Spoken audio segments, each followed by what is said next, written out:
Roll call. Trustee Bazzi. Trustee D'Ambrosio. Trustee Mozib. Trustee Pelichkov. Trustee Soboh. Here. Trustee Zahar here. President Al-Jahmi. Next item is the Pledge of Allegiance to the flag. Okay, so if there's any students who are present here, please come up to the podium here to lead us in the Pledge of Allegiance. This is voluntary, it's not mandatory, but we would like any students who are here, please come up to the meeting. Let the younger students get in the front and the older students in the back, and let us know when you're ready. Yeah, if you're younger, come up to the front. Come all the way up to the podium. Everyone come all the way up to the podium with the younger students near the front, near the microphone. Okay, you can come up there too.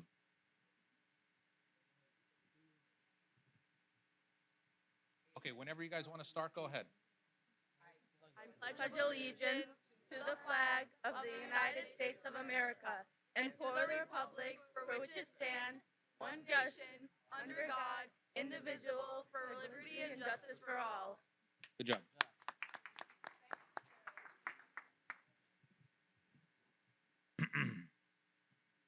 Next item is the superintendent's update.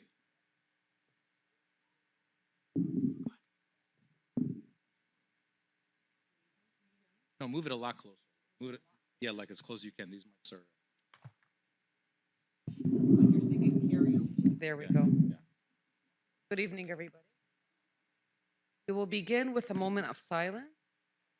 Salwa Haidar, noon hour supervisor, who worked at Fortson, passed away the weekend of 15th, 2026.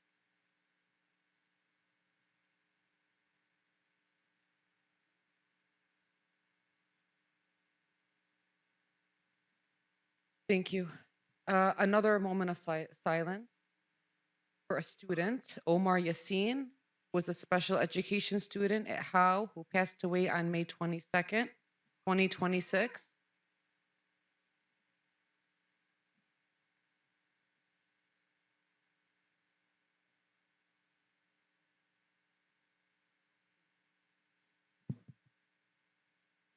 I will go through our list of retirements at this time. Maysam Ali Bazzi, 26 years of service. Sandra Azoparty, 18 3/4 years of service. Kathleen Barker, 29 years of service. Dana Embry Banks, 29 years of service. Thomas Brown, 31 years of service. Fatmi Faraj, 32.5 years of service. Shadi Farhat, 26.5 years of service. Maria Gakowski, 30 years of service. Brad Garber, 6 years of service. Iwana Garisi, 30 years of service. Rima Hash Hassan, 25 years of service. Scott Hummel, 29 years of service. Rola Jaber, 35.5 years of service. Donna Jakubek, 36 years of service. Christine Jordan, 9 years of service. Teresa Marker, 37 3/4 years of service. Lisa Ninkovich, 35 years of service. Mary Puente, 32 years of service. Daniel Redeman, 30 years of service. Tina Robinson, 29 years of service. Wendy Robinson, 26.5 years of service. Linda Stonier, 3 years of service. Gail Welmers, 35 years of service. Jeffrey White, 23 2/3 years of service. And Ruth Woolley, 27.5 years of service. Thank you all for your service to our district.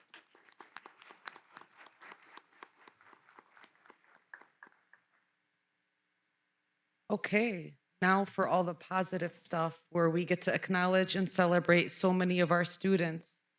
First up is the Exchange Academic Excellence Awards. If Stacy Desmond is here and Trustee D'Ambrosio are here to present students with their scholarships. Thank you. Thank you. Working? Yeah. Okay. First, I wish to thank the Board of Education and the District Administration for permitting the Exchange Club to present its Academic Excellence Awards at tonight's meeting to the 2026 awardees. We also want to thank the high school principals and Executive Director Diana Shaheen for their help in administering this award program. It is greatly appreciated. The Exchange Club of Dearborn has been in existence for over 100 years.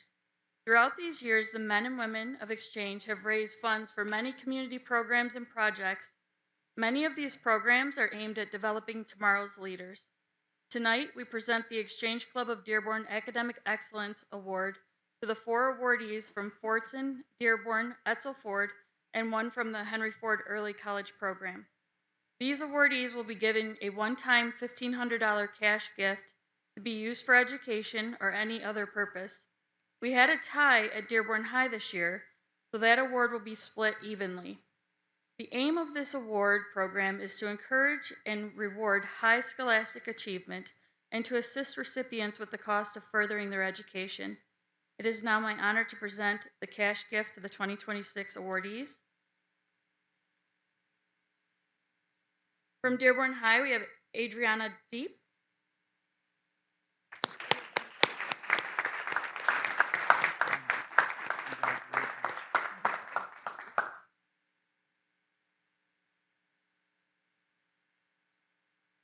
Hassan Murtada from Dearborn High.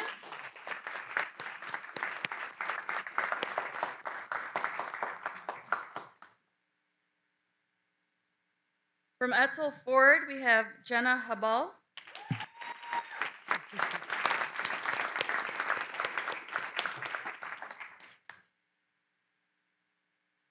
From Fortson, we have Salah Abarabi.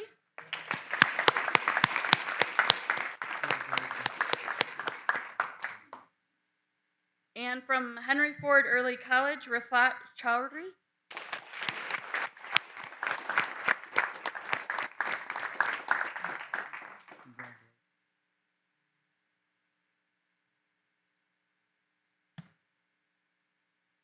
We would love to see the awardees as our guests at one of our lunches.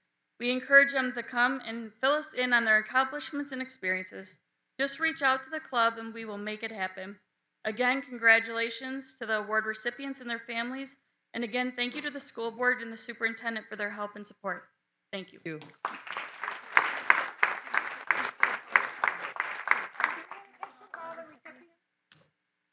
Bobby.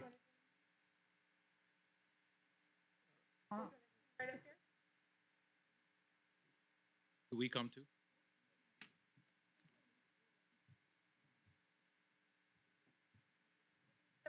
Line up right in front and then behind you.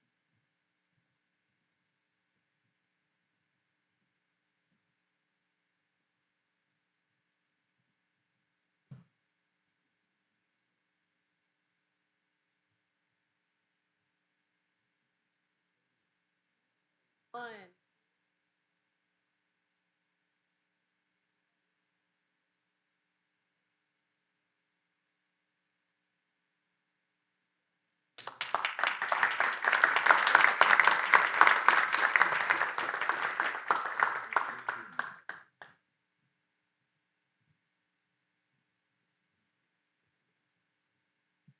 Okay, now we're going to move on to the Amicus scholarships. If Philip, Emma, and Rick Mara are here, to please approach the podium.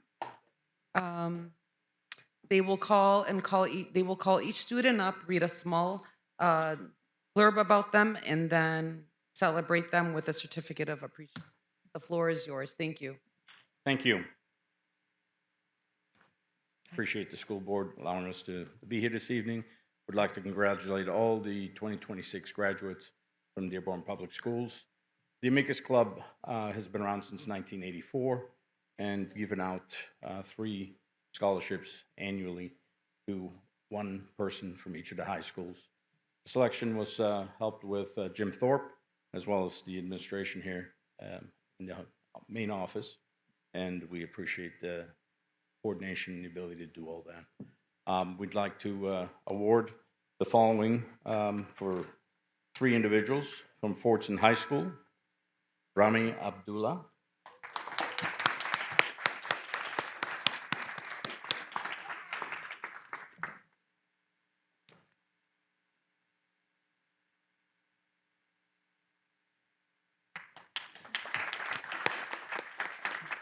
From Etzel Ford, Miles Whitaker.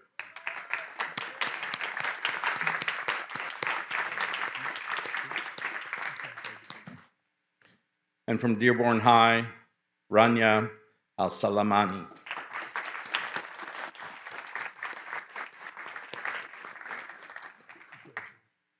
Thank you very much. Thank you. Appreciate us being up here. I think another group pick.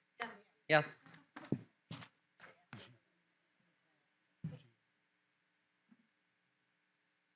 Good round.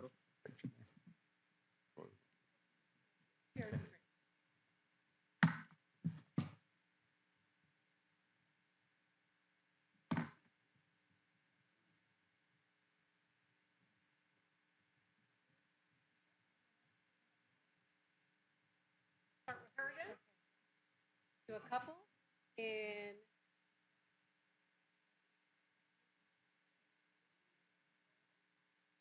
I will. Thank you guys.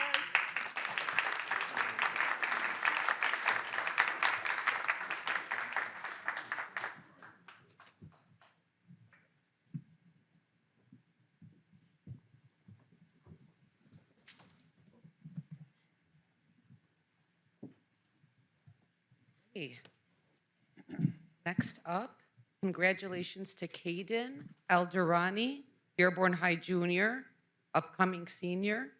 He was accepted as a member of the 26-27 Michigan Department of Education Student Advisory Council. Congrats to Caden.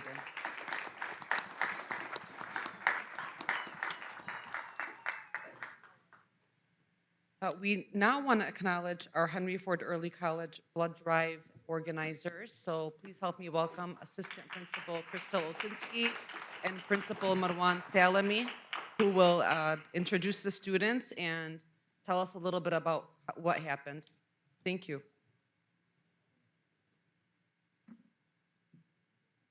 Yes, good evening, school board, interim superintendent Lamis. So what I'm going to share is just a little bit, and what happened was teamwork, and what happened was collaboration and passion, and what happened was the drive you see when students in our district put their minds to something. So early on in the school year, I was asked if we could open up a Red Cross club, and I was a little hesitant because we have a small school and so many of our staff members are already sponsors of clubs. And I wanted to make sure I spoke today because it was Ms. Crystal Osinski who stepped up and said, I want to be the sponsor of this club, because she saw the passion and what was presented. And she said, I think this could be a unique opportunity for our school. And I said, I 100% agree with you, but Crystal, what you add to your plate, you don't get to remove anything.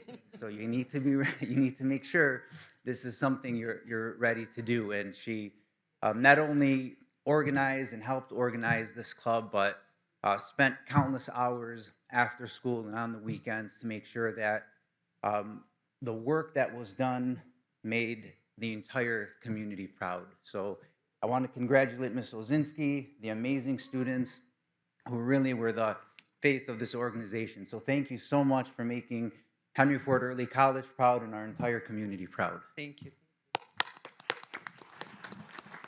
Thank you, Mr. Salami. Good evening. Thank you for having us here this evening to recognize all of the hard work and dedication of our members and to thank all of our supporters. I have to say, none of this would have been possible without Mr. Salami. Even with months of bake sales and running around, really literally running around like crazy the week before the blood drive, he never lost faith in us and our ability to pull this off. He was one of our biggest cheerleaders, and for that, we're very thankful. Thank you, Mr. Salami. I do have to, oh, yeah, we'll do that. Okay. You know, having the world's best boss, and no, I'm not getting paid to say that, and working with the most amazing students that I've ever worked with, it makes that 4:15 alarm well worth it. I'm truly so blessed to have the opportunity to work with such dedicated and hardworking students, and I feel so honored that they continue to trust me with this huge role. Being the Red Cross Club sponsor, as well as a high school assistant principal, it's not easy, but I'm so unbelievably inspired by all of our members and I'm so proud to be a part of their team. The hundreds of hours of work they put into this drive truly inspires me. I strive to make the world a better place, just like they have since their inception in just January. So the Red Cross Club has about 75 members, and we're still growing, all while juggling their high school classes and their college classes.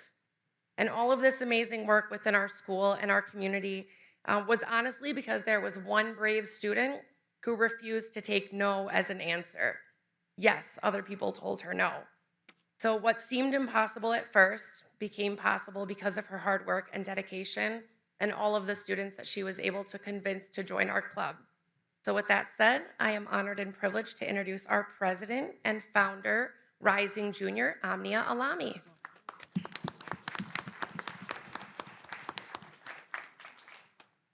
Thank you, Ms. Osinski, for your wonderful introduction. This club has been an amazing journey, and it would not have been possible without Ms. Osinski, Mr. Salami, and our other club members. We currently have 75 members, but not everyone was able to join us today. So I would like to introduce our attending members. Amnia Lami, me, President and Founder, Aisha Jaida, our Secretary, Norma Dabaja, our Media Director, and our HFEC Red Cross members, Nadine Atu Ali, Christine Nitwin, Nadia Murtada, Jenna Busi, Alia Shuja'ad-Din, Gharam Muqbil, Hayat Saleh, other amazing members unable to join us tonight. Our HFEC Red Cross Faculty Advisor and HFEC Assistant Principal, Ms. Crystal Osinski, and our HFEC Principal, Mr. Marwan Salami. Thank you. Was everybody mentioned? Where I think some students, we didn't see them move up. We want to make sure they're recognized. What? Everybody? Ali Maori. Ali Maori as well. You know, he's the only man. Yeah, I was gonna say, are men allowed in this group, or they're, okay, good. Yeah. Okay, thank There are you. many men, but they just weren't able to join us. I'm sure, I love girl power, trust me. You see, we have the opposite over here. Oh, great job. Because of these members' hard work, we were able to host our first annual blood drive partnered with the Henry Ford College. So we have able to get 56 donors. Unfortunately, we got 15 deferrals, 5 partial donations, and thankfully, 36 full pins collected. Due to all the help we got, we saved up to 108 lives. Amazing.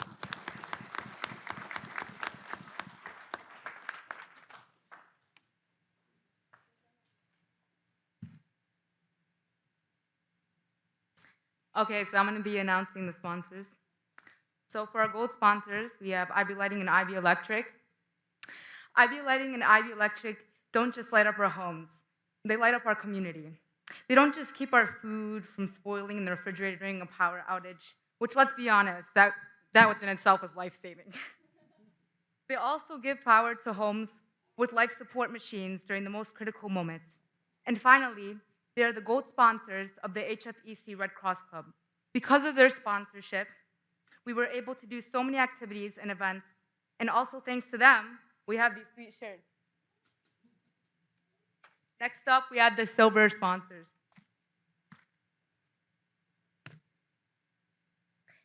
We'd also like to thank our silver sponsors, the Gallery, Nami Sushi, Diversified Chemical Technologies, and Maza Foods. Not only did they donate $250 for our club, they also made the 2 amazing prize baskets that have gift cards in them for our tin can raffle. And let Ms. Wasinski fill up her entire cart with fruit for our end-of-year event. With your help, we have been able to make a huge impact on lives, families, and our communities. Thank you.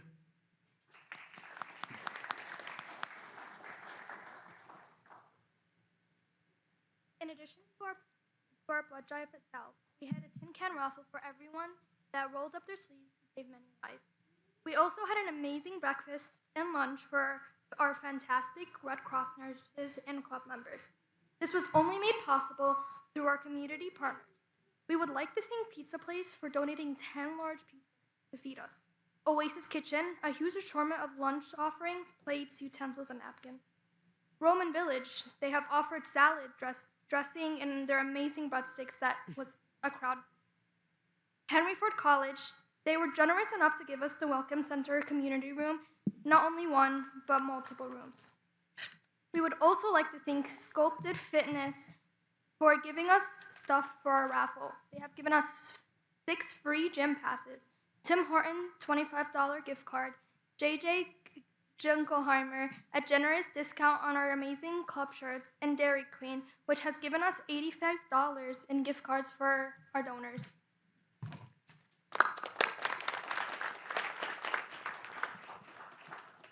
A few other sponsors we'd like to thank is Laha Boutique for 4 beautiful abayas with matching hijabs and hijab magnets. Eastside Nutrition for giving us a $30 gift card to put in our raffle. Modest Hijab for 6 beautiful hijabs. And La Gelati for $45 in gift cards.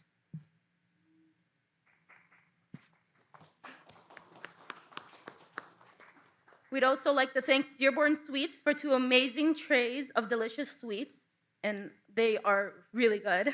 Maru Cafe for 1 free drink of choice. The Heights Bakery and Sweets for 1 free Dubai chocolate cup. And New Yasmin Bakery a delicious tray of baklava.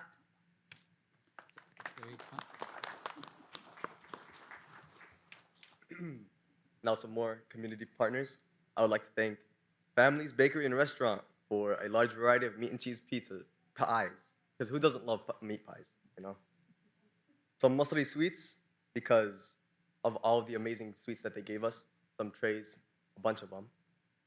Where Skin Glows and Energy Flows for a gift card for a facial of one of our outstanding Red Cross nurses. And Paisano's Pizza for 5 large pizzas. And I love pizzas.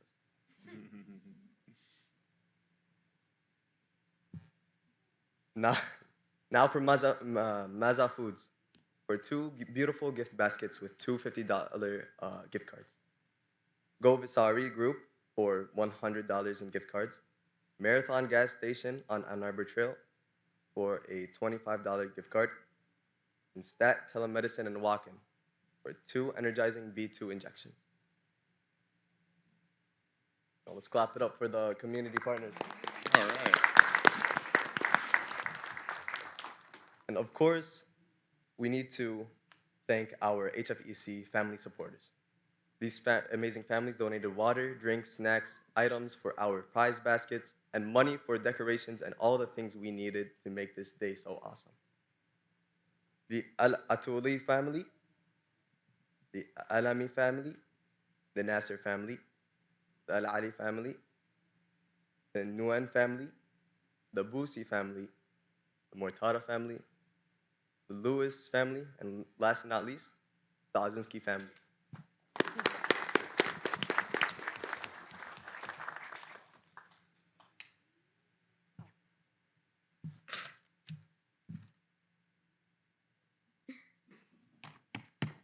And we didn't stop there. In recognition of International Red Cross Day, we hosted a 3-day bake sale and ice cream shop during lunches. Because of the generosity of the HFEC students and staff, we raised $325 for Fund a Life. Fund a Life helps families that are victims of trauma. We chose this organization because of the amazing work they do right here in our Michigan community.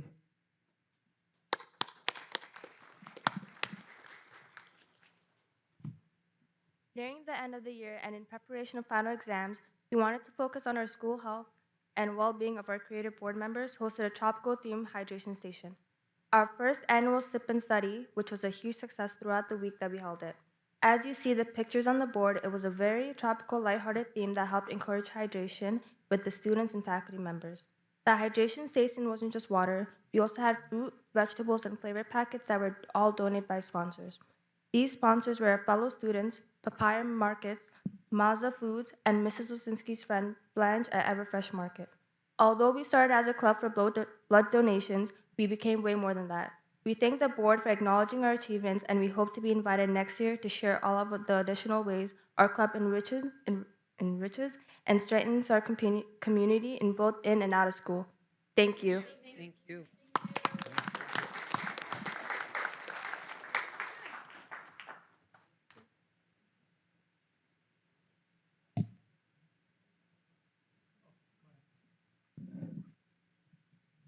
Ms. Osinski? Come back. You can come back for just a minute.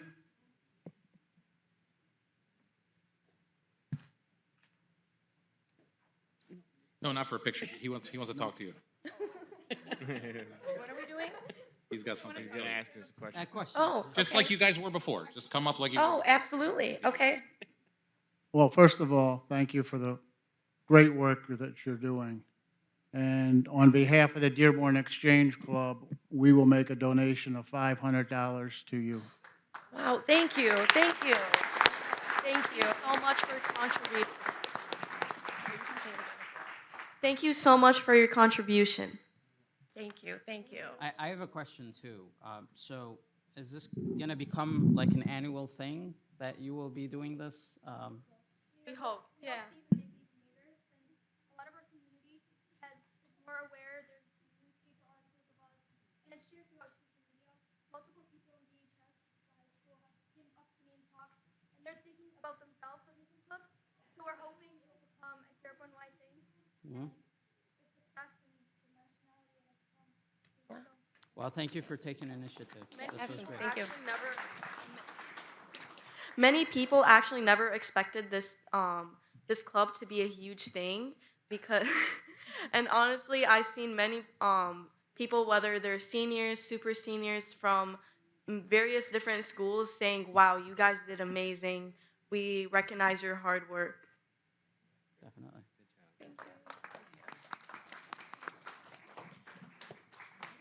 That's it. Yes. Thank you so much Thank you, for having Natalie. us. Thank you. All right, good job. Okay, next up is the Rowan Act resolution. I'll pass the mic to Trustee Bazzi. So this is a resolution that we approved at our last meeting. Typically, resolutions are read out, so that's what I'll be doing today. This resolution is in support of Michigan House Bills 4517 and 4518, together known as the Rowan Act, and Senate Bill 456. Whereas the Dearborn Public Schools Board of Education is steadfast in its commitment to the safety, well-being, and protection of all students and community members, particularly our most vulnerable populations, including students receiving special education services and individuals with developmental, cognitive, and physical disabilities. And whereas current statutory limitations in Michigan's emergency response framework have previously hindered law enforcement from rapidly issuing public alerts for missing children and vulnerable adults, sometimes resulting in tragic consequences.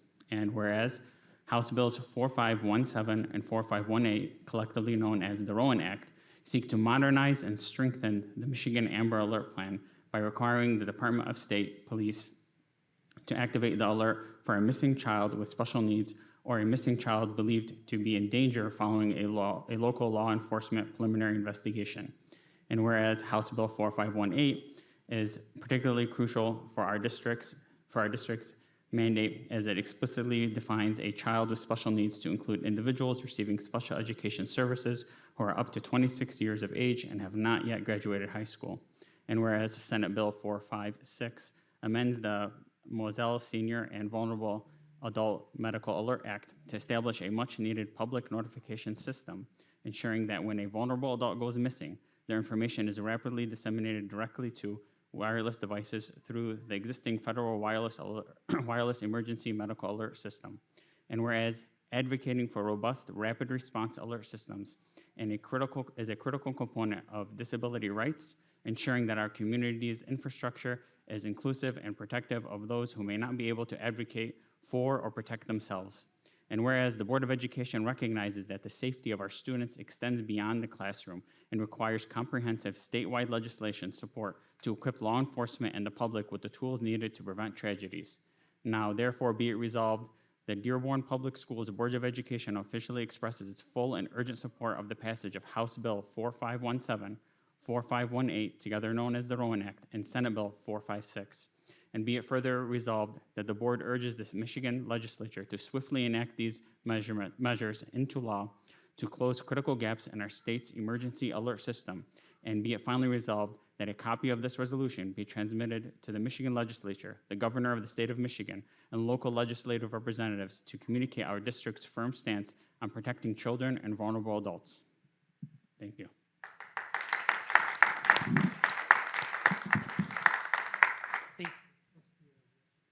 Trustee Puts first. Well, I just wanted to say the timeliness of this couldn't be more necessary. I'm not going to be making a political statement here, but as we see in the federal government, piecemealing out the Department of Education responsibilities to other departments and the challenges that may come forward because of those responsibilities being left to other departments in the federal government to protect our most vulnerable community members.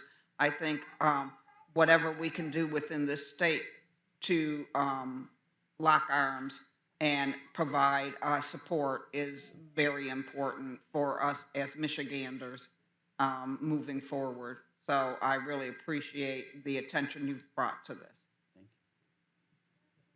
Yeah, I'd like to also commend our colleague Trustee Bazzi for his advocacy on this very, very important topic. And I wanted to ask him, like, as far as, do you see the legislature passing this year, or we may have to wait until next year? You know, the hope is this year. I know that there are many other bills that have become a priority, and I've been in conversations with State Representative Alabas Farhat about advocating for this and pushing it forward. And we had our press conference a couple months ago with a few other state senators and representatives. So it's on their radar. It's something that we need to just continue to advocate for. You know, I'm going to be reaching out to, you know, other school districts. I think this affects all school districts to be able to advocate for this. And I think we have a friend at the Michigan Department of Education that maybe I'll give a phone call to and see if we can get some support from there as well to get this passed this year. Thank you.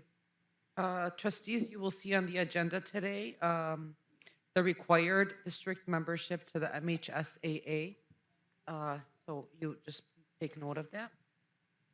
I'd also like to welcome two interims, Kathi Hetrick, who will be the interim for David Mustonen. Thank you, Kathi.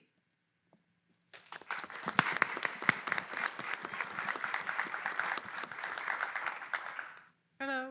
Thank you for this opportunity. I'm glad to serve the board, even if it is a little bit crazy right now doing all of it. So, thank you. Thank you, Kathi. And we also have Sandy Gutschen, I'm going to say it right, Gutenschwager, who is replacing Tom Wall in the interim as well. I don't think she's here tonight, but I wanted to acknowledge her. Okay, those are our two. Thank you. And the next item is titled Joanne Harris Legendary Status. So is Joanne in the house?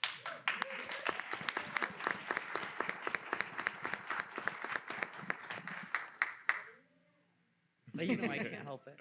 I'd like to take this opportunity to thank Joanne Harris for her contributions, not only to the district, but tonight specifically to the Board of Education over the year.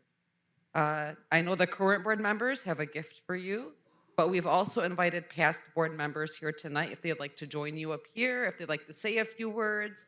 The floor is theirs. You just deserve to hear from everybody how much you're appreciated, and thank you for coming today, even though you're on vacation. We can't let you go so quickly. Thank you, trustees, interim president, superintendent, family and friends. Thank you for allowing us to come back and speak about our Joanne Harris. My name is Irene Watts, and I had the privilege of sitting next to Joanne for several years up in the secretary position.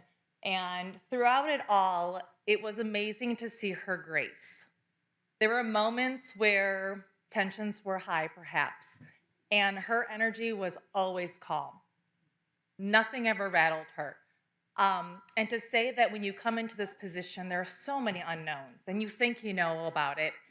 And she was always that level-headed person that I could go to. And she was always the one that said, Irene, have you looked at this? Irene, I need your signature. Irene, would you like a salad?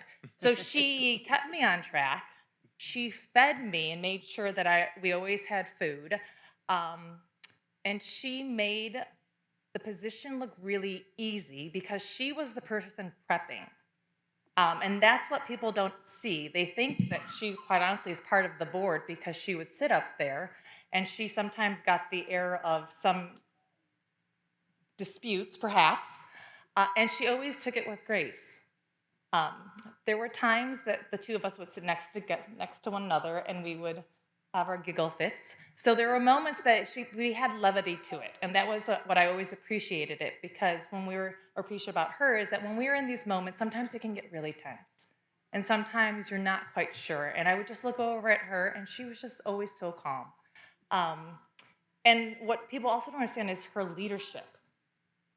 She never had the gavel. She never had the title, but she was the one that ran the ship. So when Dr. Maleko looks good, it's because she allowed him to look good. And he did a lot on his own, let's be honest, he did. But she was the one that ran that ship. She was the one that was fielding those phone calls. She was the one that knew exactly what was happening. And she was never shy to let you know that my signature was horrific. It's a horrific signature. But I really appreciated every single time I knew that Joanne was going to be here. Again, it was really the calm, and I'm so happy and proud that she's been here for 30 years, and to know that all of the students that have come through those doors and parents, because she made each person feel special. And again, with such grace and such humor, and she'll be sorely missed, but I look forward to her next chapter. And I appreciate everything that she has done for me personally, but also for the board members here. So.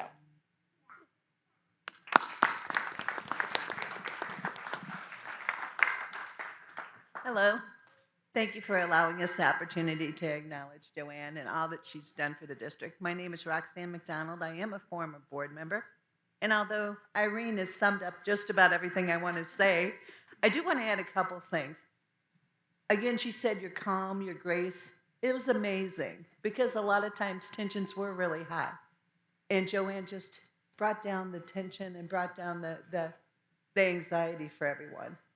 And true to her form, she didn't want a party. She didn't want acknowledgement. She doesn't like to be front and center. But what she does behind the scene has always been magical.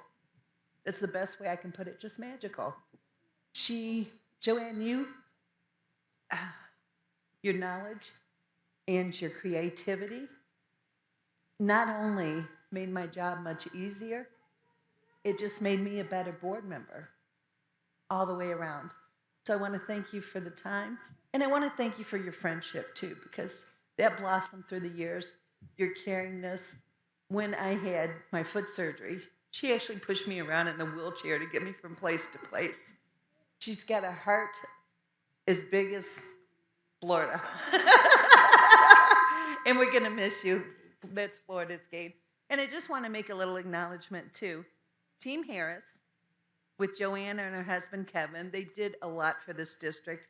2 of my sons had him as one of their teachers. And you do have a legacy here, both of you. I wish you nothing but the best in your next adventures. And you'll be on my mind. Take care.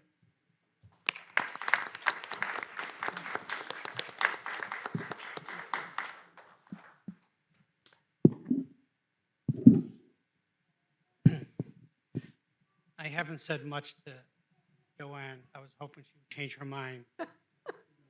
Till the last minute, we were hoping. What the former trustee said is so true.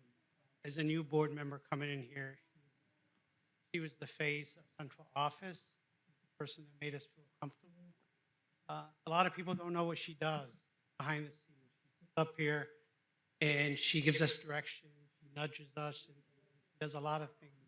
But behind the scenes, she makes sure that we're ready for the board. There's a lot of reminders, a lot of things that we rely on her, especially the president.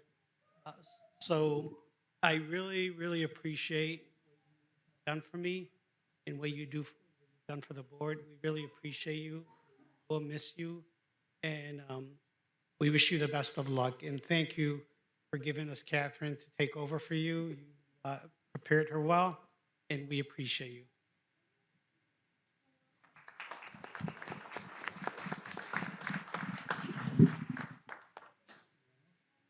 I mean, I've already said a lot of things about Joanne last meeting, but I would be remiss if I don't say that we'll definitely miss you. And I hope that you'll take now much time with Kevin and your family to enjoy the time off and not put up with our shenanigans. So thank you. Thank you. Good luck. Ask the board members. So the board made a plaque of appreciation for you that they'd like to gift you now. Thank you. How sweet.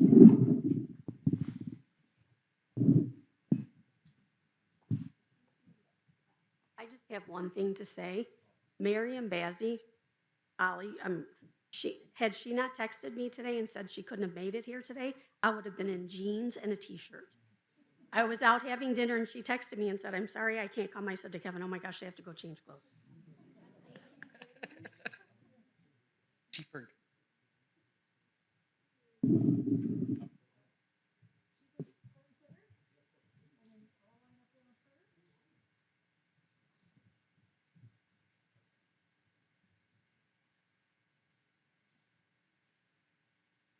Can we get one with Irene and Roxanne as well? Yes.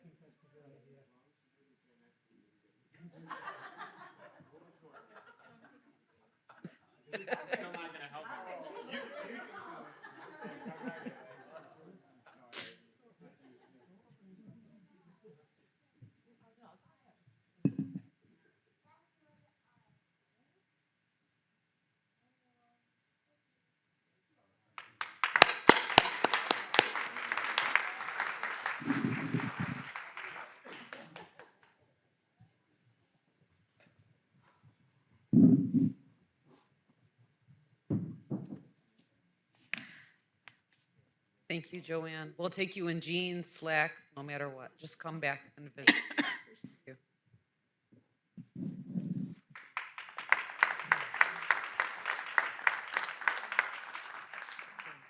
I have more.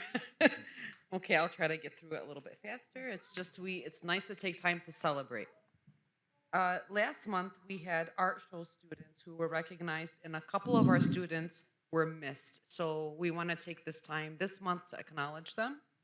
We have Logan Turner, 7th grader at O.L. Smith, and Muhammad Al-Dahbe, 3rd grader at McDonald Elementary, who were not recognized during the art show student recognition at the May meeting.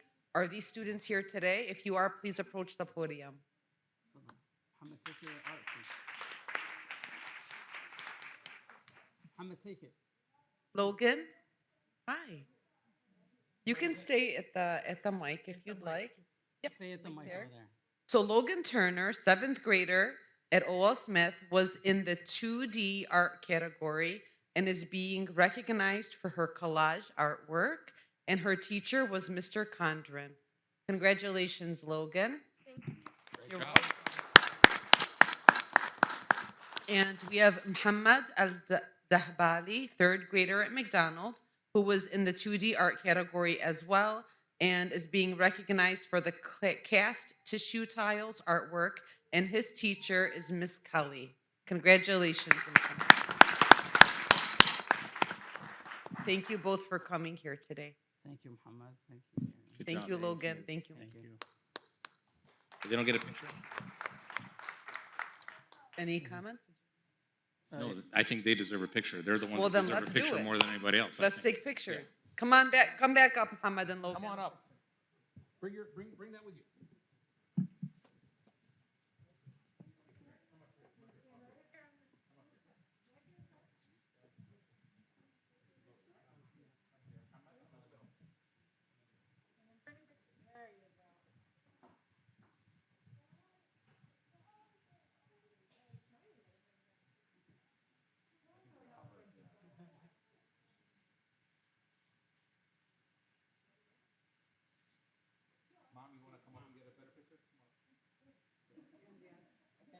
any parents want to come up and get a better picture? Or be in the picture, I mean. He wants to be in the picture, no problem. Yeah, somebody from their families or somebody take a picture for them, or, yeah, come on up. No, stand up there. Wait. Stand next to her right here.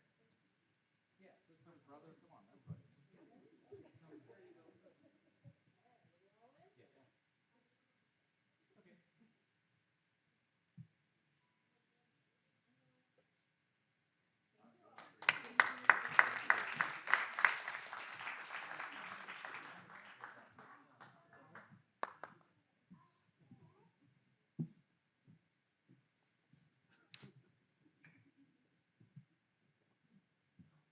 Congratulations to our middle school track city winners. Bryant boys were the district champs, and the Stout girls were the district champs. So congrats to both of them. Congratulations to Dr. Josh Tynan. He was recently nominated as the president-elect for the Michigan Association of School Psychologists.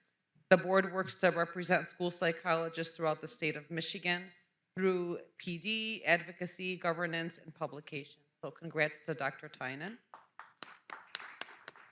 Congratulations to Principal Rayback of Woodworth Middle School for the publication she authored. She is the current MHSAA at-large representative, and in her article, she shares how 2 Michigan principals who inherited buildings struggling with academics, discipline, and inconsistent student supports built a system focused on one thing, making sure no student slipped through the cracks. So congratulations to Ms. Rayback. The Dearborn High School film students were recognized last week at the Dearborn City Council meeting for winning 7 2026 Regional Student Production Awards from the National Academy of TV Arts and Sciences. Their teacher is Adam Rauscher, and the students are Zainab Saad, Jesse Good, Amani Al-Fatlawi, Asra Al-Jahishi, Evelyn Tavares, Muhammad Aoun, Amina Toomey, Ryan Balding, Natalia Garby, Adriana Arnold, Brandon Bennett, and Brant Gadberry. Congratulations to our students. And finally, that is it.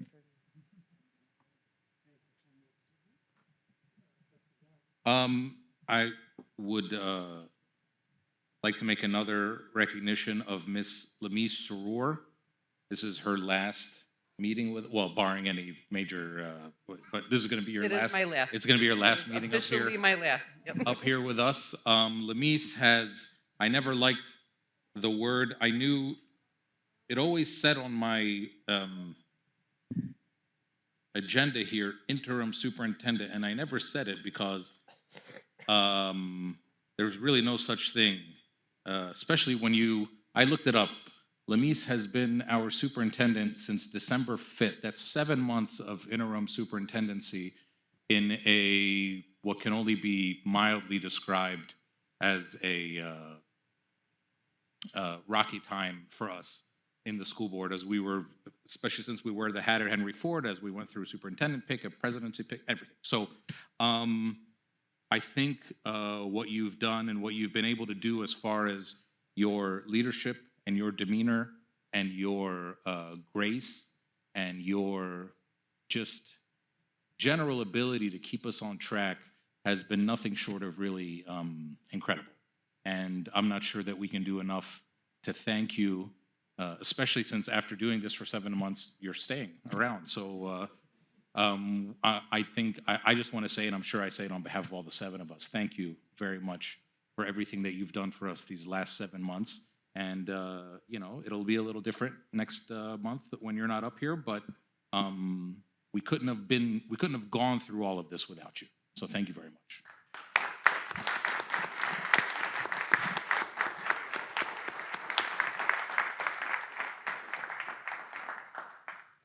Would you like a photo? You are ingrained in my heart. So in following what Trustee Czar said, personally, I never thought of her as an intern. She didn't come across that way. She took charge. She led. She had the knowledge, and I personally never thought of her as an interim. I thought of her as a superintendent. Think of her as a superintendent right now until Mike takes over. Her leadership and the way she carried herself, the knowledge that made all of us think of her as a superintendent. We never thought, okay, we're worried. There was no sense of worry with Lamis in charge. And that's a testament to her leadership, but also her personality. She knew how to deal with all of us. We're different personalities, different opinions, and she knew her audience. She knew how to deal with us. So we appreciate you, we thank you, and we're looking forward to continuing to work with you. So thank you. I'm going to move this over here so I can look at you as I say it. Lamis, you're a role model. I want to let you know that these past 7 months, everything that you've gone through, some will say, you know, you were the first Muslim American to do this, the first hijabi to do this, the first, all these firsts. But in the end, no matter who's looking at you, you are a role model, okay? And I want to say over these past 7 months, anytime anything has come up, you're like, I got this, and you'd get it done. And I will tell you with from the bottom of my heart, I think that the confidence that you've brought, you've been your most critical critic. And I would always tell you, what are you talking about? You got this, you do great. I just want you to know that for my daughter and my sons, you are a role model. So thank you.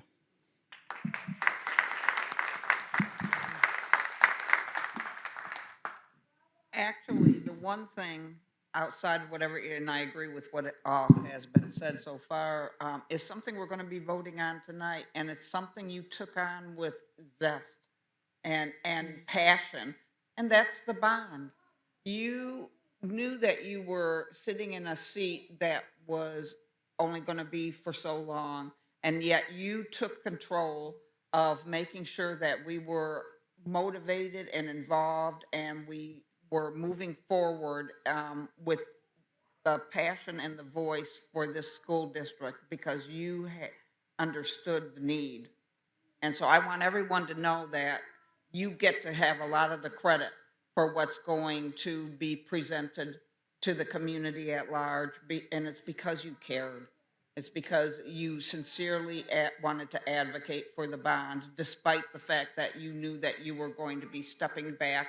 But I know you won't be stepping away from advocating for the infrastructure needs that we continue to have, and will hopefully find a resolution to because of your persistence in we had a lot of meetings, I'll tell you that, to get this together.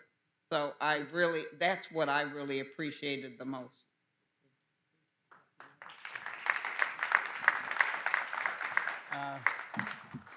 Before I mention things about Superintendent Srour, I'd like to acknowledge and also send, again, the condolences to Sheikh Muhammad Yassin, the father of the student who passed away, Omar Yassin. Unfortunately, I was not in town when his funeral was happening, but Sheikh Yassin is the Imam of the Al-Huda Islamic Association, and his son was in our district for a very long time, and his grace and his service to the community is truly appreciated, and we send him our prayers and our thoughts with him and his family as they're moving through this difficult time. The other thing is the retirees, thank you. It was a long list. Obviously, we're expecting that of a long list in June, but the incredible amount of years that these people have put in to service our district, I thank each one of them for the amount of time that they gave this district for their public service. I say truly thank you from the bottom of my heart for spending your time and servicing our community in many forms and shapes. And I don't know if we were going to commendations, but I'll leave that to commendations as far as Stout. But I want to mention as far as Superintendent Srour, when obviously Dr. Maliko left, we had incredible amount of people that we're I would say would serve us well during this time. But I obviously, Ms. Srour was one of those options that you were like, I was very confident of that choice as far as myself, and I'm glad that it paid out. Definitely, she puts her heart into what she does. So I'd like to thank you, and also thank Muhammad Ali and Leah and all of your family members for sparing you and the time that you spent, whether it's here or elsewhere outside, and meeting with the community members and bringing them up to date with what's going on in our schools, and especially the infrastructure campaign. And I can't thank you enough, Lamis. Thank you.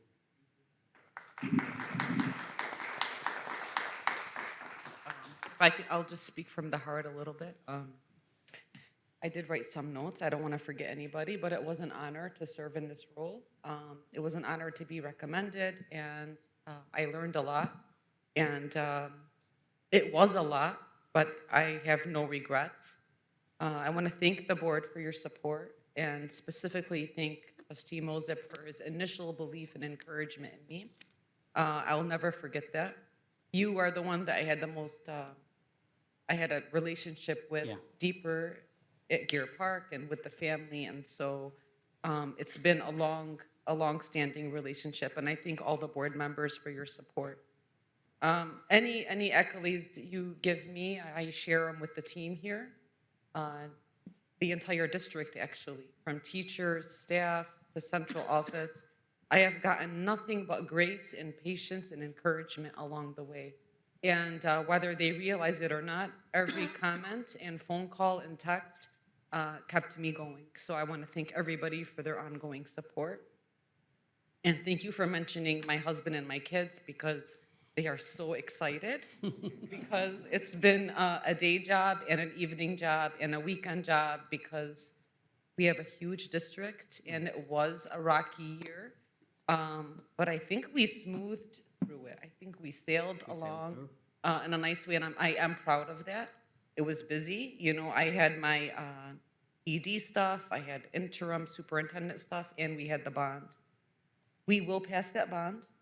We need that bond, and none of us will quit pushing for that bond. And that will also be the work of the team here as well.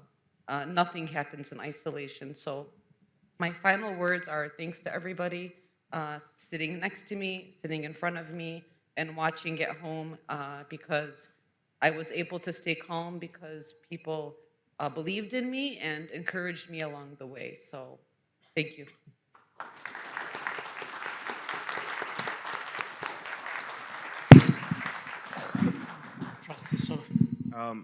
Sorry to speak after you. And unlike my fellow trustees, I will not look you in the eyes because we know what's going to happen. I feel like I've said this so many times, so many goodbyes, so many retirements this year. I know this is not technically a goodbye. This is just you won't be sitting up here next to me anymore. But I just want to say, even in that speech and in her thanks, the level of professionalism in class and just compassion and intention with the way she operates and what she speaks, I think is something we can all look to as an example. And I think we've been so lucky to have you up here next to us, especially me. Nope, don't do that. Especially me as a newcomer to the board.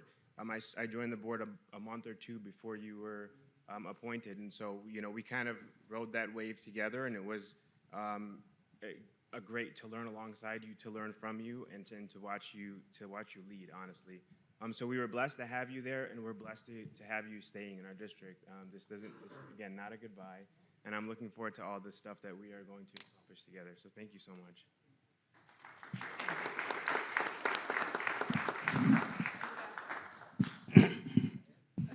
I do want to add something.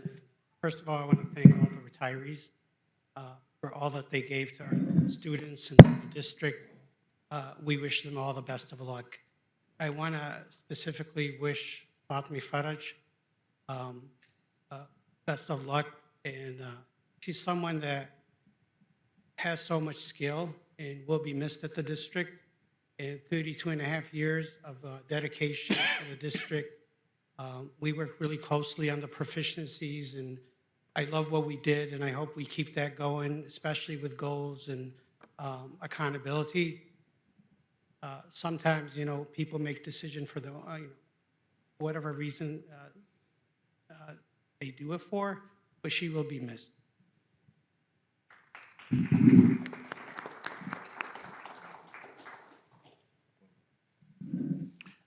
Well, wow. I must have the only microphone that works.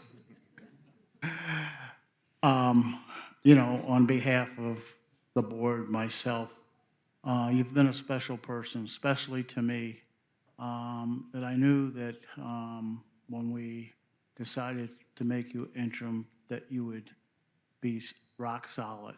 And you have been rock solid no matter when I call you or ask you. You've always come back with the right answers and never not answered the call. So I really appreciate everything you've done, and you'll do a great job going back into your regular life. Thank you.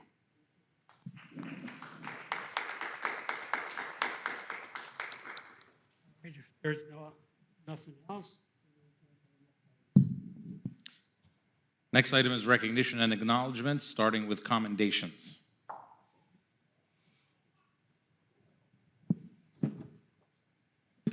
Good evening. Can I get it on this too?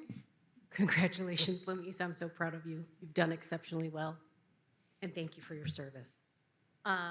This is going to be a long one. You guys ready? Yeah. Okay.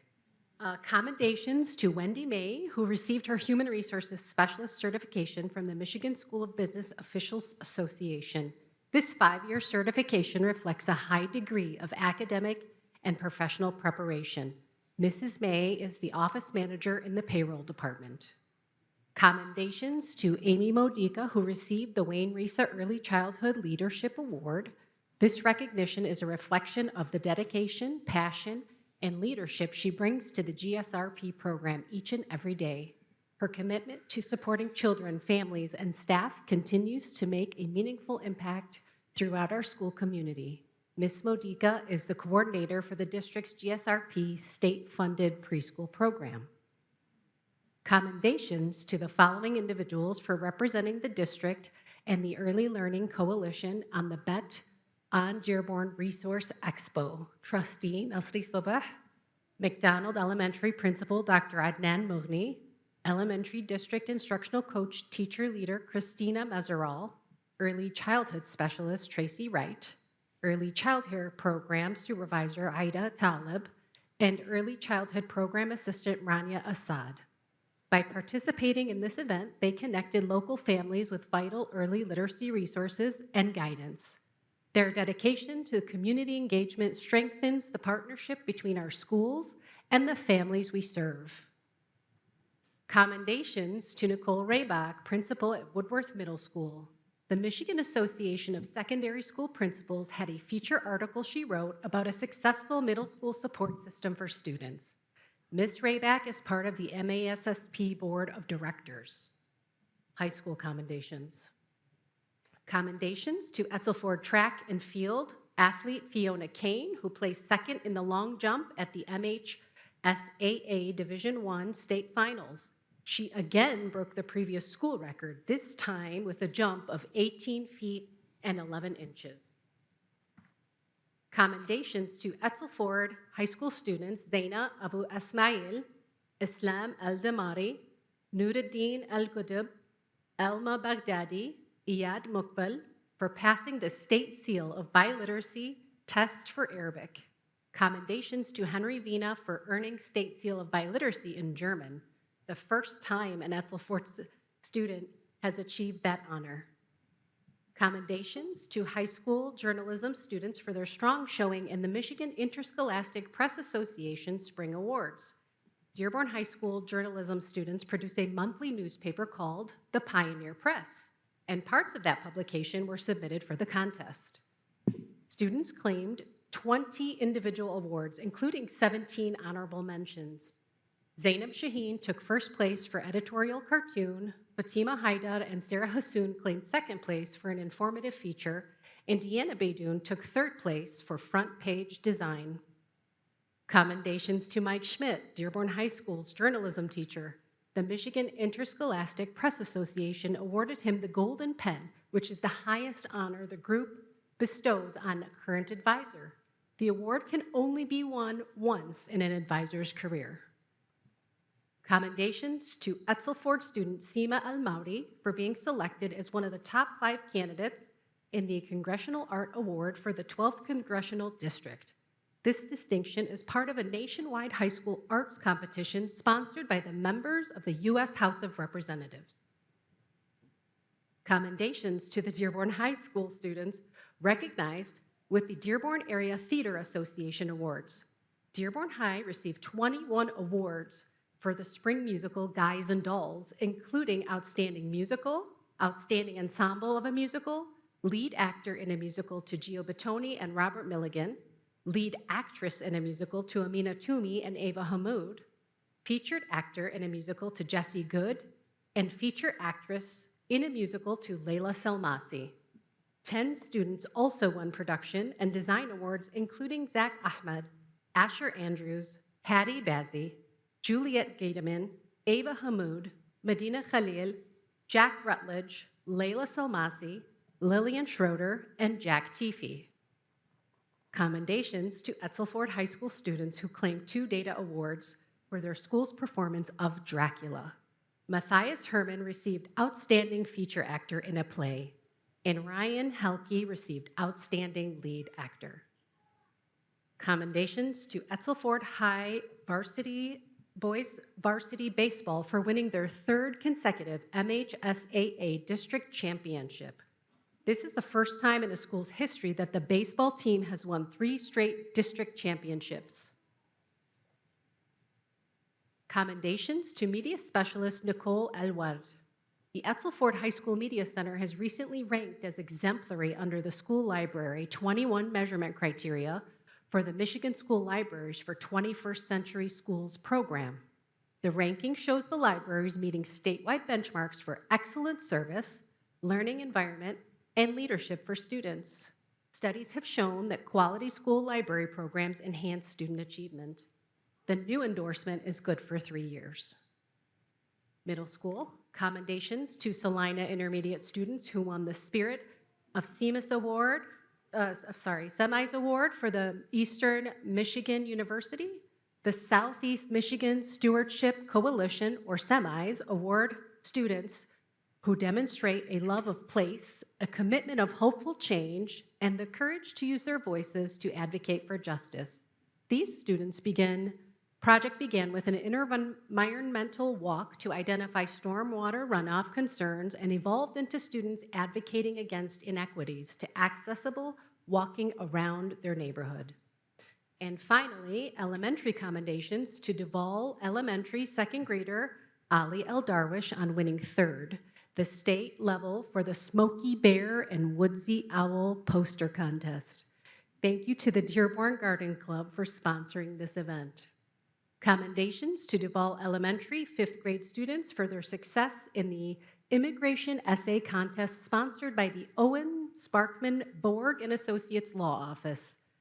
Eleanora Deller won 1st place, Mohammed Beydoun 2nd place, and Joanna Sammy 3rd place. That's all the commendations for this evening.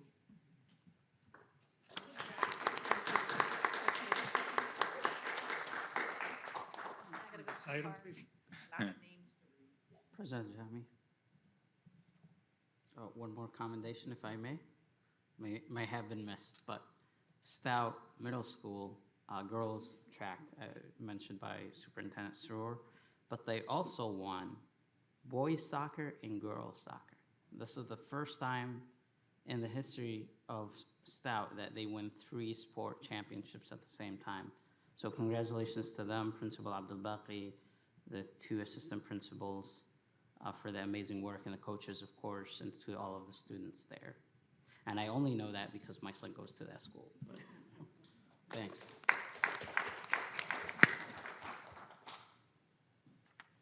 I'm up next. Oh, next item is Aspiring Administrators Recognition. Thank you. This is a very exciting part of our evening program. Teachers across the district have had the opportunity to apply for this Aspiring Administrators Program to explore various leadership roles within the district. This year, we're proud to recognize 13 participants who successfully completed the curriculum and earned their certificate of completion.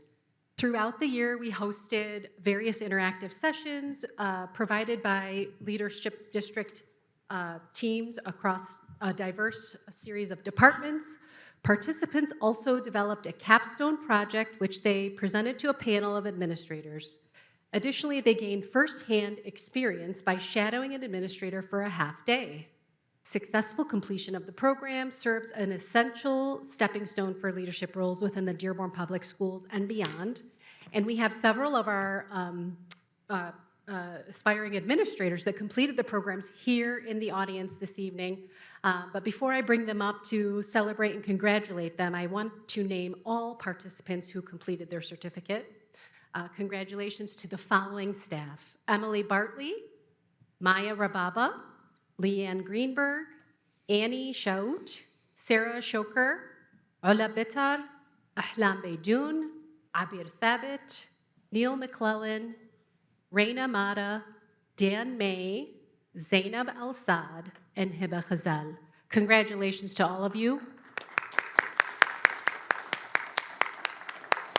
And can I have the aspiring admin completed cert come up to the front here so we can have a photo together? Please bring your certificate. And if your administrator is in the room to honor and celebrate you,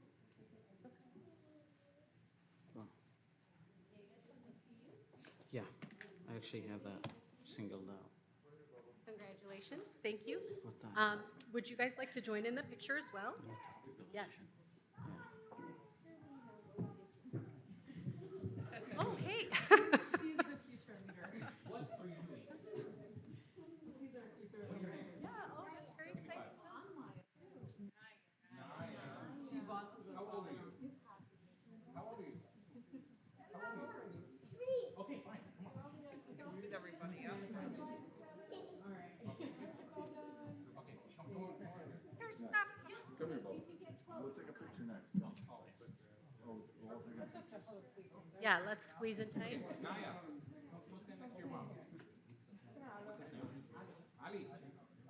Come, you can be in the picture. Yeah, why don't you just be in the picture?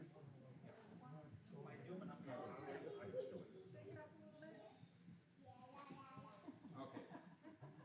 Ready? Okay, you see that camera?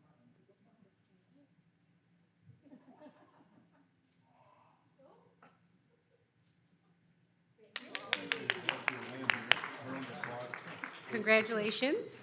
Ola, if you would like to come up and say a few words and talk a little bit about your experience. Yep. Oh.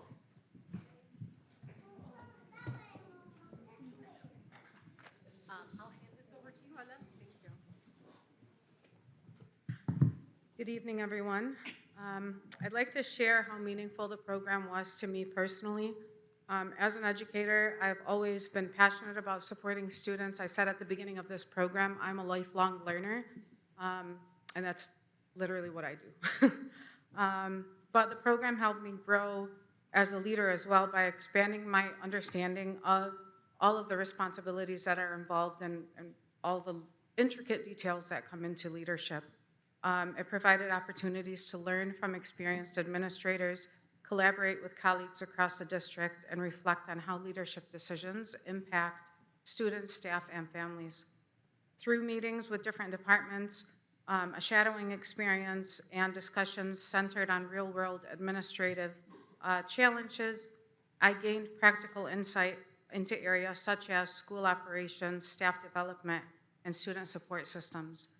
These experiences allowed me to apply new strategies in my own role, improve communication, collaboration with colleagues, and approach challenges with a broader leadership perspective. The program created a safe space for me to step outside of my comfort zone, strengthen my problem-solving skills, and become more intentional in the way I lead and support others. As a result, I feel better, prepared to facilitate teams, contribute to school improvement efforts, and make decisions that positively impact student learning and school culture. One of the greatest benefits was gaining the confidence to see myself as a future administrator. I'm grateful for the district's commitment in investing to help develop teachers and staff from within. So thank you for the opportunity and for your ongoing support for professional development. Thank you.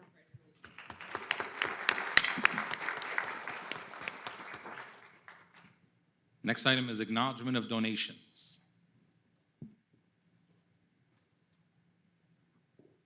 Good evening, President Aljami and Superintendent Srour and members of the board. We have one donation today. Just before I do that, I also want to tell Lamis thank you for her leadership, her calmness, her personal skills. Now, we wouldn't have been where we're at today if it wasn't for Lamis leading the ship there, so thank you very much. The one donation today was $1,000 has been offered to Macaulay Eunice School by the Exchange Club of Dearborn to be used to acquire musical instruments for economically disadvantaged students. And that's it.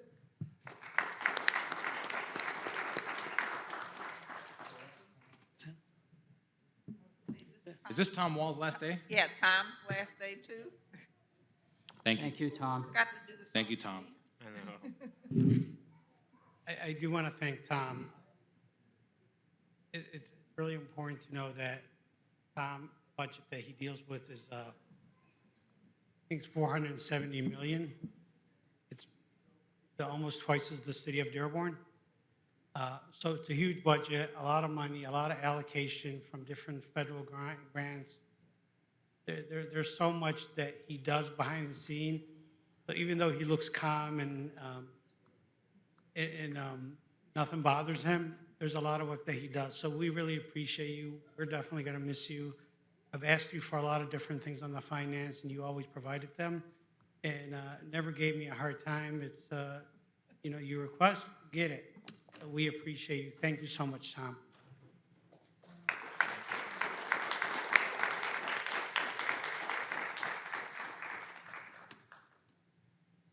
Next item is approval of minutes of the following Dearborn Board of Education meeting. Special meeting for the meetings. Special meeting for the superintendent search, May 4th, 2026, Board Report 25147. Policy Committee meeting, May 11th, 2026, Board Report 25148. Regular P12 meeting, May 11th, 2026, Board Report 25149. I'm looking for somebody to make any necessary corrections and move approval of these minutes. Have a motion to support any corrections? None. Do you get a unanimous roll call? Yes. Yes. Next item is union leadership commentary. This section of the Board of Education meeting is being added to further enhance the already strong commitment and longtime partnership between district administration and all bargaining units. Both instructional and non-instructional union members serve on a wide variety of standing and ad hoc committees that drive the work and decision-making in the Dearborn Public Schools. In addition, administration meets monthly with the leadership team of all unions, as well as a group meeting with union presidents. These meetings are not required, but are an extension of the collaborative partnership that has long existed in the Dearborn Public Schools. This section will further enhance the commitment to valuing all suggestions, views, and opinions brought forth by all staff members in the district. And our agenda, we have one representative tonight from the Dearborn Federation of Teachers, Miss Kathi Martin.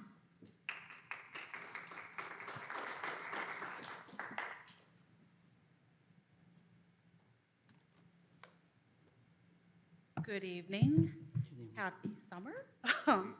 I hope all the dads had a great Father's Day yesterday, and I hope you have all recovered from the past few months.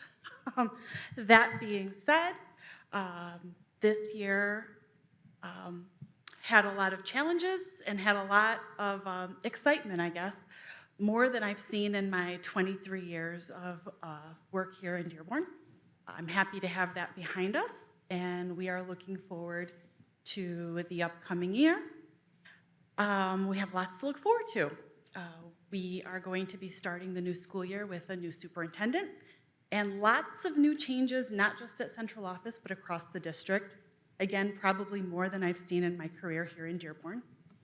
We're going to miss them all, but this is also an opportunity to reevaluate and reassess and determine how to best move forward for our district, for our students, for our staff. So I look forward to being a part of all of that. And I know you all haven't voted about it, but I do want to talk about the bond. So I'm excited about the bond. I'm excited about the work, and I'm going to say her name. I'm excited about the work that Ms. Srour did. I feel like all of the planning and all of the meetings were very comprehensive. I feel that all the stakeholders had some form of input, and again, very, very comprehensive. And this bond not only, well, from what I've seen, I've attended several meetings, not only meets what we need right now, but leaves room for the changes that this district is going to experience in the future. So as DFT president, I and all the other DFT members look forward to helping the district do whatever is necessary to ensure that everyone is well aware of how important this bond is, how this bond is going to not only impact us today, but impact our children for decades to come. And just to show our appreciation, not just our appreciation, to show our dedication to this district, DFT is ready to be on board with whatever it is to get this bond passed. And we look forward to the positive changes to come. Thank you.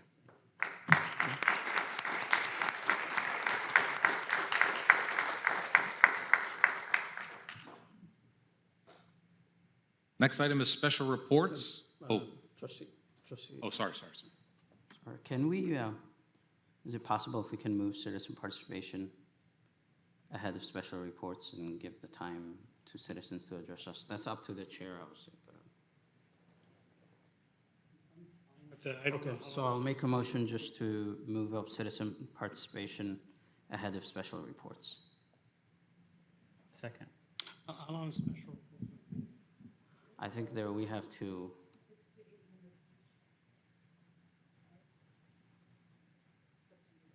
Defer to trustees, 12 minutes.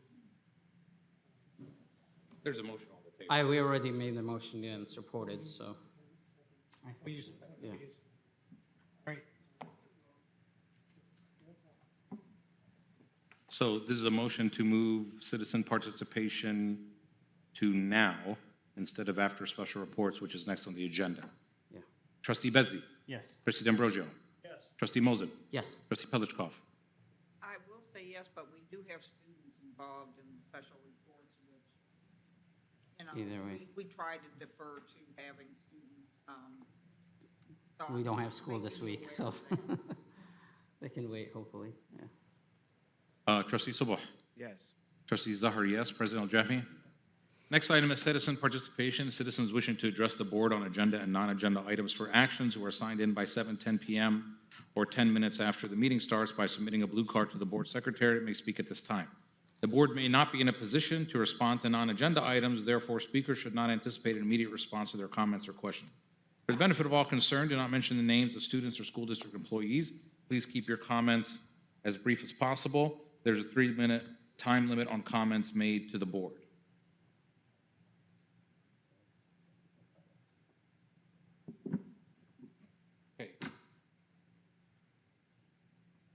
Okay. We have a number of blue cards and a couple yellow cards. Our first blue card is from Samra Luqman.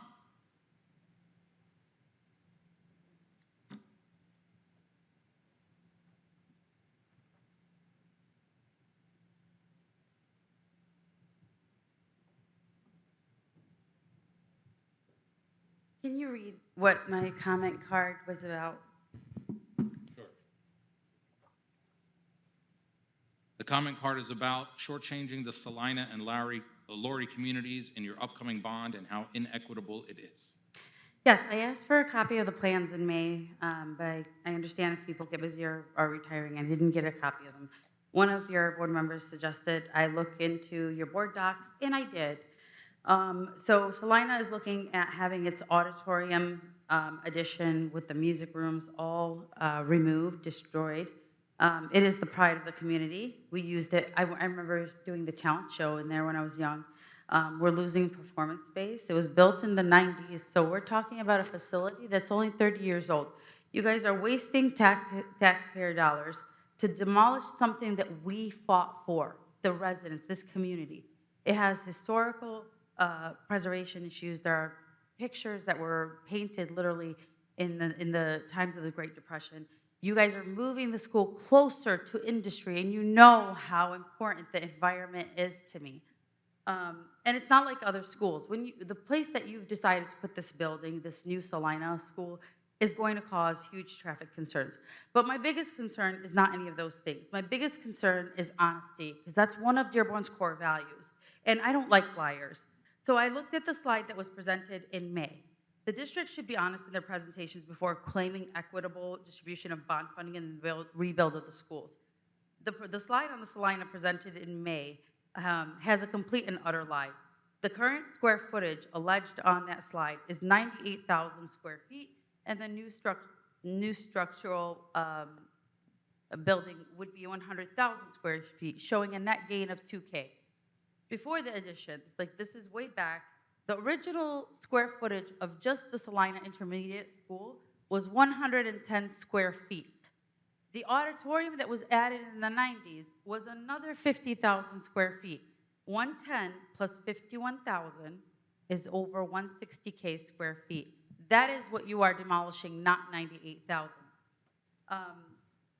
So I want to go into the reason that you guys may have done this, or the district may have done this. I looked it up, and it says that sometimes you use an accounting trick to frequently blind or omit square footage of any wing that was funded or shared with municipal community grants, like the community center that was built in Salina, and probably the auditorium that you also are shortchanging us on. So basically, you lied.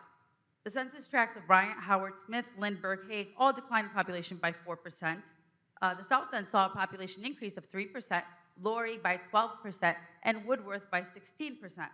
These zip codes carried Dearborn into a population boom of 12%, while the other zip codes saw a decline in their population. These are also the zip codes that you know have the demographics of minorities, ELLs, low income, and you respond by taking resources away from these communities. I was told this was equitable. Equal is not the same as equitable. You are supposed to be uplifting the East End. Hague has an increase of the addition of square footage, 45K. Howard and Lindbergh increased by 25K. Smith by 30K. Woodworth grew 17%, and you're reducing it by 30K. Laurie's being reduced by 60K. Salina by 60K. You're reducing Salina by 1/3 of its size. You're reducing Laurie by over a quarter of its size. Building bigger schools in areas that are Ms. being... Lukman, your 3 minutes is up. I'm so sorry. Thank you. Anyway, last thing. This is why there is always a debate about East and West End, because you guys continuously put bonds on the table that pin us against each other. Thank you. Thank you. Our next speaker is Melek Azab. I always say your name wrong. Is it Melek or Melek? No. What's your name? Melek. I say your last name right? Azab. Yeah? Okay, next speaker is Melek Azab.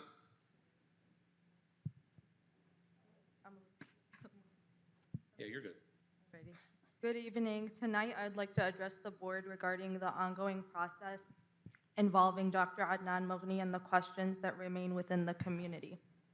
Over the course of this process, many families have invested significant time and effort in following this matter and making their voices heard. It's difficult for many in the community to ignore the fact that this matter began during Ramadan in March, a time when many families faced additional obligations and challenges in attending meetings and participating fully in the process. Despite that, parents, students, staff members, and community members continued to show up, speak, and advocate for what they believed was right. After multiple meetings and months of discussions, many families are still left with a fundamental question. What specifically justifies the possible removal of Dr. Mughni from his role as principal? If there was sufficient cause to conclude that he should no longer serve as principal, that reasoning has never been clearly explained to the community.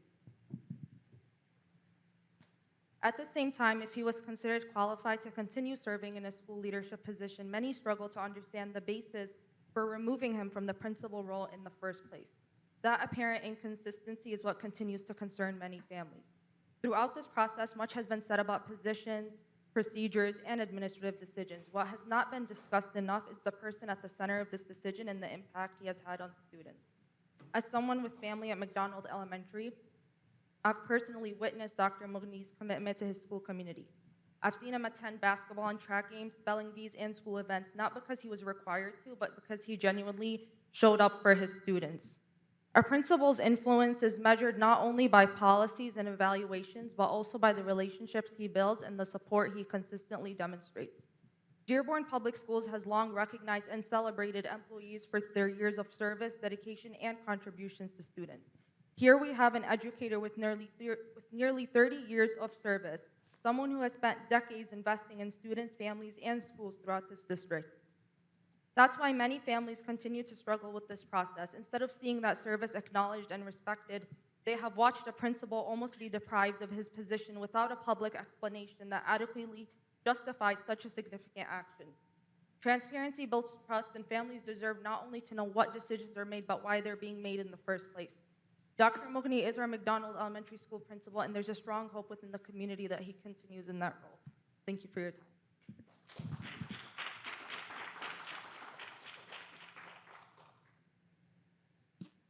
Next speaker, I have a card for Irene Watts. Is she still here? I can't see if she's still, because I know she spoke before. She left, right? Okay. Next card is for Sara Mughni.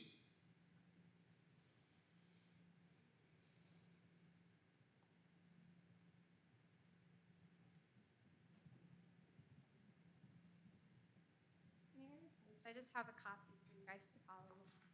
And it's also front and back.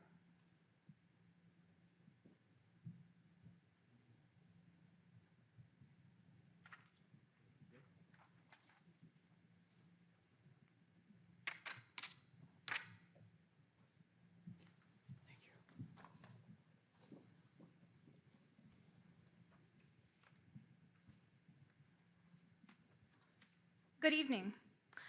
I wanted to share that this is the fourth Monday evening I dedicated to speaking before you in support of my father.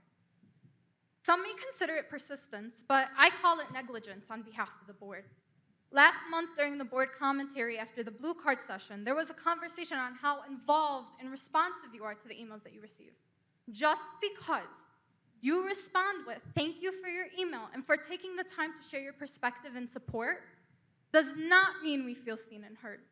Just because you CC different central office administrators on the emails we send you does not make us feel secure that our concerns are being handled properly. Frankly, you're CCing the perpetrators whose apathy and actions have worsened the situation, not only for my father, but for other educators across the district. Just because you cannot respond to personal matters does not put a Band-Aid on the issue that is persisting and you are contributing to. You are silencing us with your cut and paste responses. We don't want details, we want change. Take our emails as a letter of support. We are not telling you how to make the decision or to share every detail of the decision. We are practicing our right as your bosses who put you in your seats to protect the best educators we have. And if 1,214 of your bosses signing a petition does not cause a knee-jerk reaction on top of the emails and phone calls you received, are you really listening to your constituents? I wanted to quote Trustee Patlichkoff's philosophy during the September 8th, 2025 school board meeting. I understand this meeting was regarding board vacancies, but she chose individuals who were supported by the community. What makes it any different when it comes to our educators and our employees? I want to argue that we should consider community voice even more, as these individuals are in closer proximity to our students. This is not just about my father, but a larger issue that has faced the district regarding a normalization of a toxic culture.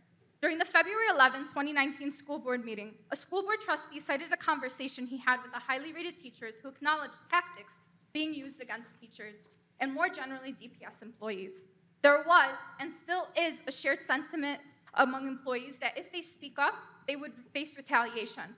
As of 2019, at the time of this meeting, the trustee pointed out concerns in the past 2 to 3 years that there was an alarming increase of veteran employees, 15 plus years, who had been ousted, and we suddenly find all these negative things about them. Does this sound familiar? The culture does not go away, and merely you're ignoring it and accepting it and enabling it. Are there trustees added to this conversation that sometimes people they're retiring from something? In other words, they're retiring prematurely. The HR administrator then claimed that the concern was important and that employee morale is key to student success. They then quoted, "If you build relationships with enough people, when you can't share the whole story, you hope they can trust your character." But what if your character is flawed? What if everyone is afraid of you? You cannot be held to standards of ethics if you justify your decisions by breaking state laws and discriminating. Thank you.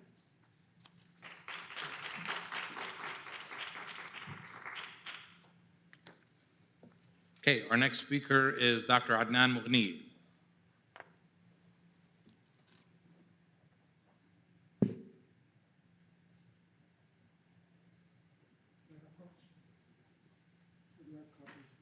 Yeah.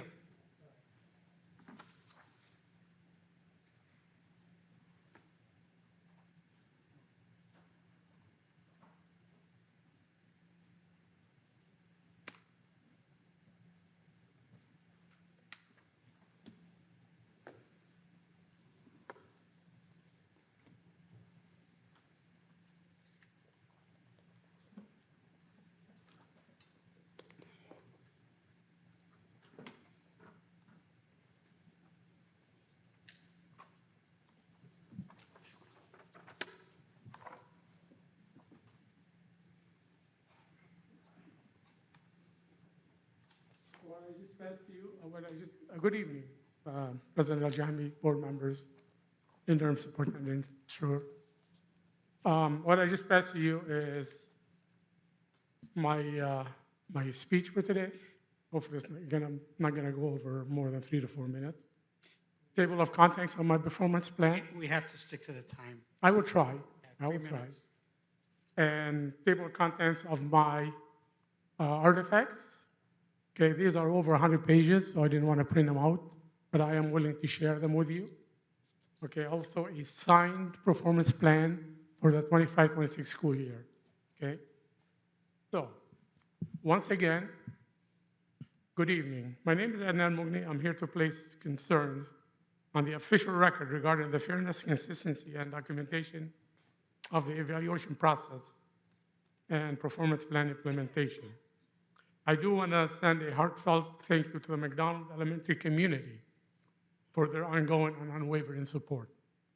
On June 16, 2025, my final evaluation for the 24-25 school year was completed with an effective rating. Okay?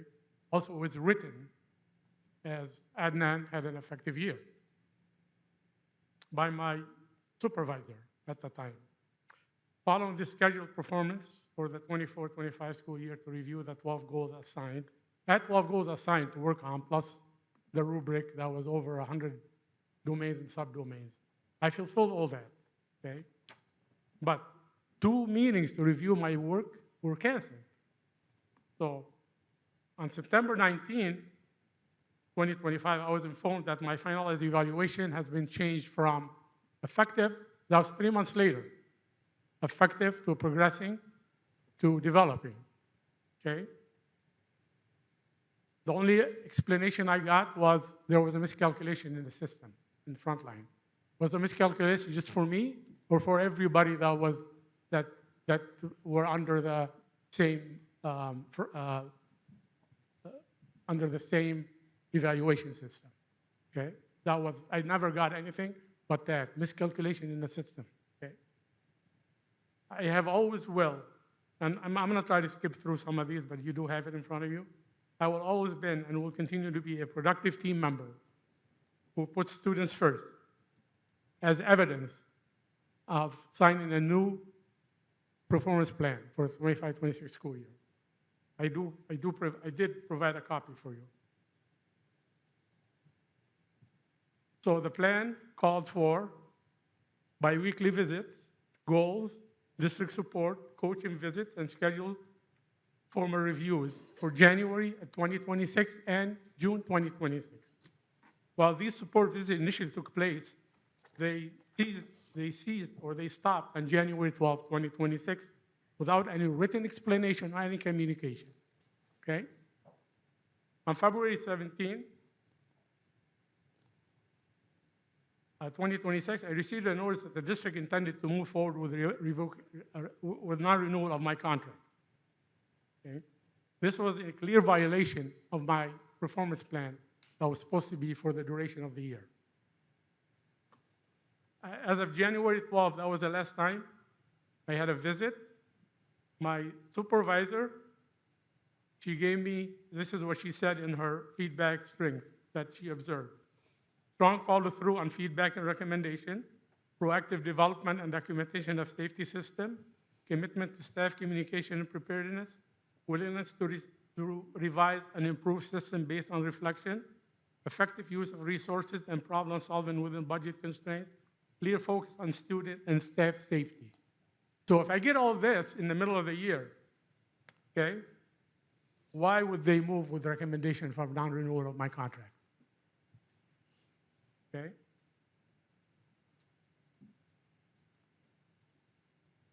Under Michigan compiled law, MCL 380-1249, an administrative performance involvement plan is a legally binding framework designed to provide structured, documented support to assist the administrator in correcting perceived deficiencies. The statute mandates that the evaluation system must Dr. provide Mughni. direct action. Dr. Mughni, I apologize, but over the time, we even gave a minute. Well, she has the time right next to her. But we appreciate, thank you so much. And we just got to give everybody the same amount of time. Okay, so I just want to end it with this. I do want to end it with this. I do have my concerns, okay? We do have it. So I want to say, I request that the Board of Education review my collected artifacts. I provided a lot of artifacts. I was rated effective or highly effective 13 years, never ineffective. So if I'm never ineffective, how can I be moved into non-renewal of my contract or being put on a performance plan? That's all I have to say. Please reconsider. Okay, thank you. Thank you, Dr.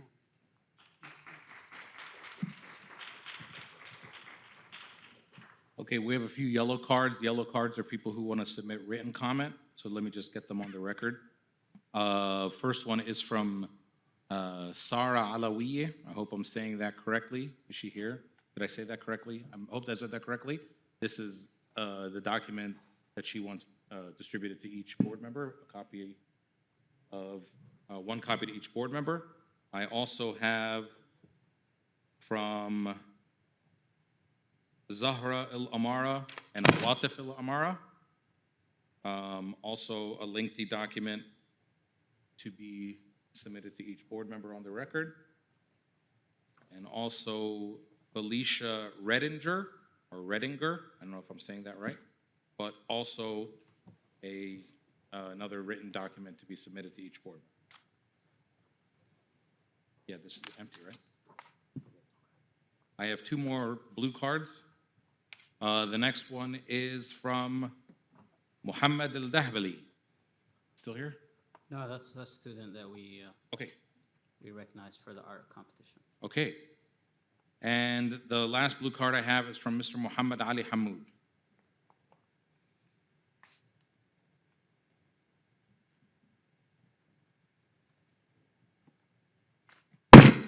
Mispronounced my name. No. Good evening, everyone. Muhammad Ali Hamoud. No, I'm joking. I know.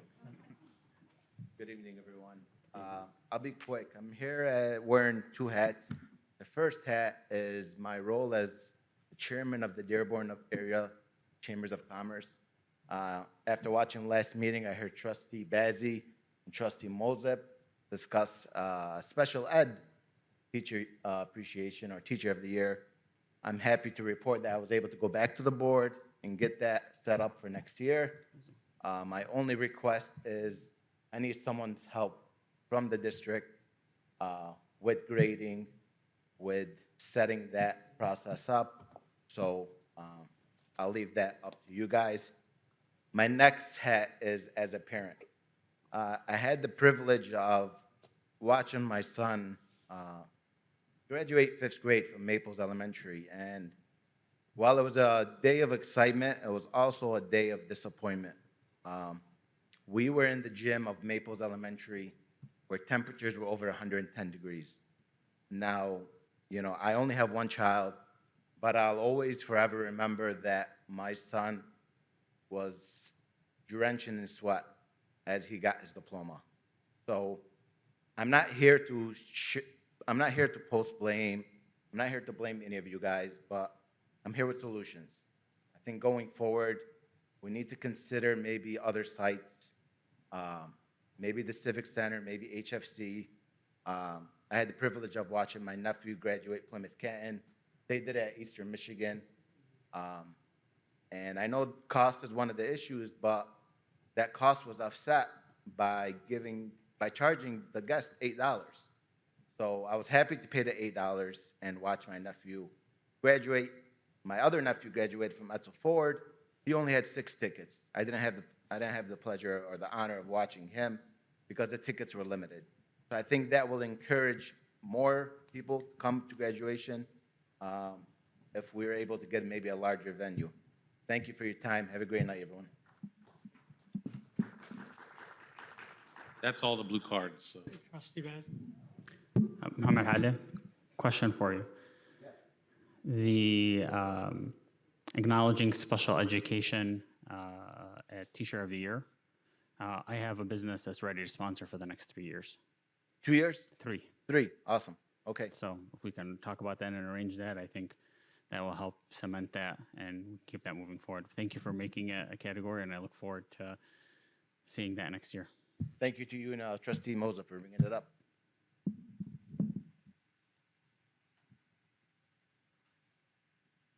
Yeah, sir. So I want to talk briefly about the issue with our principal at McDonald.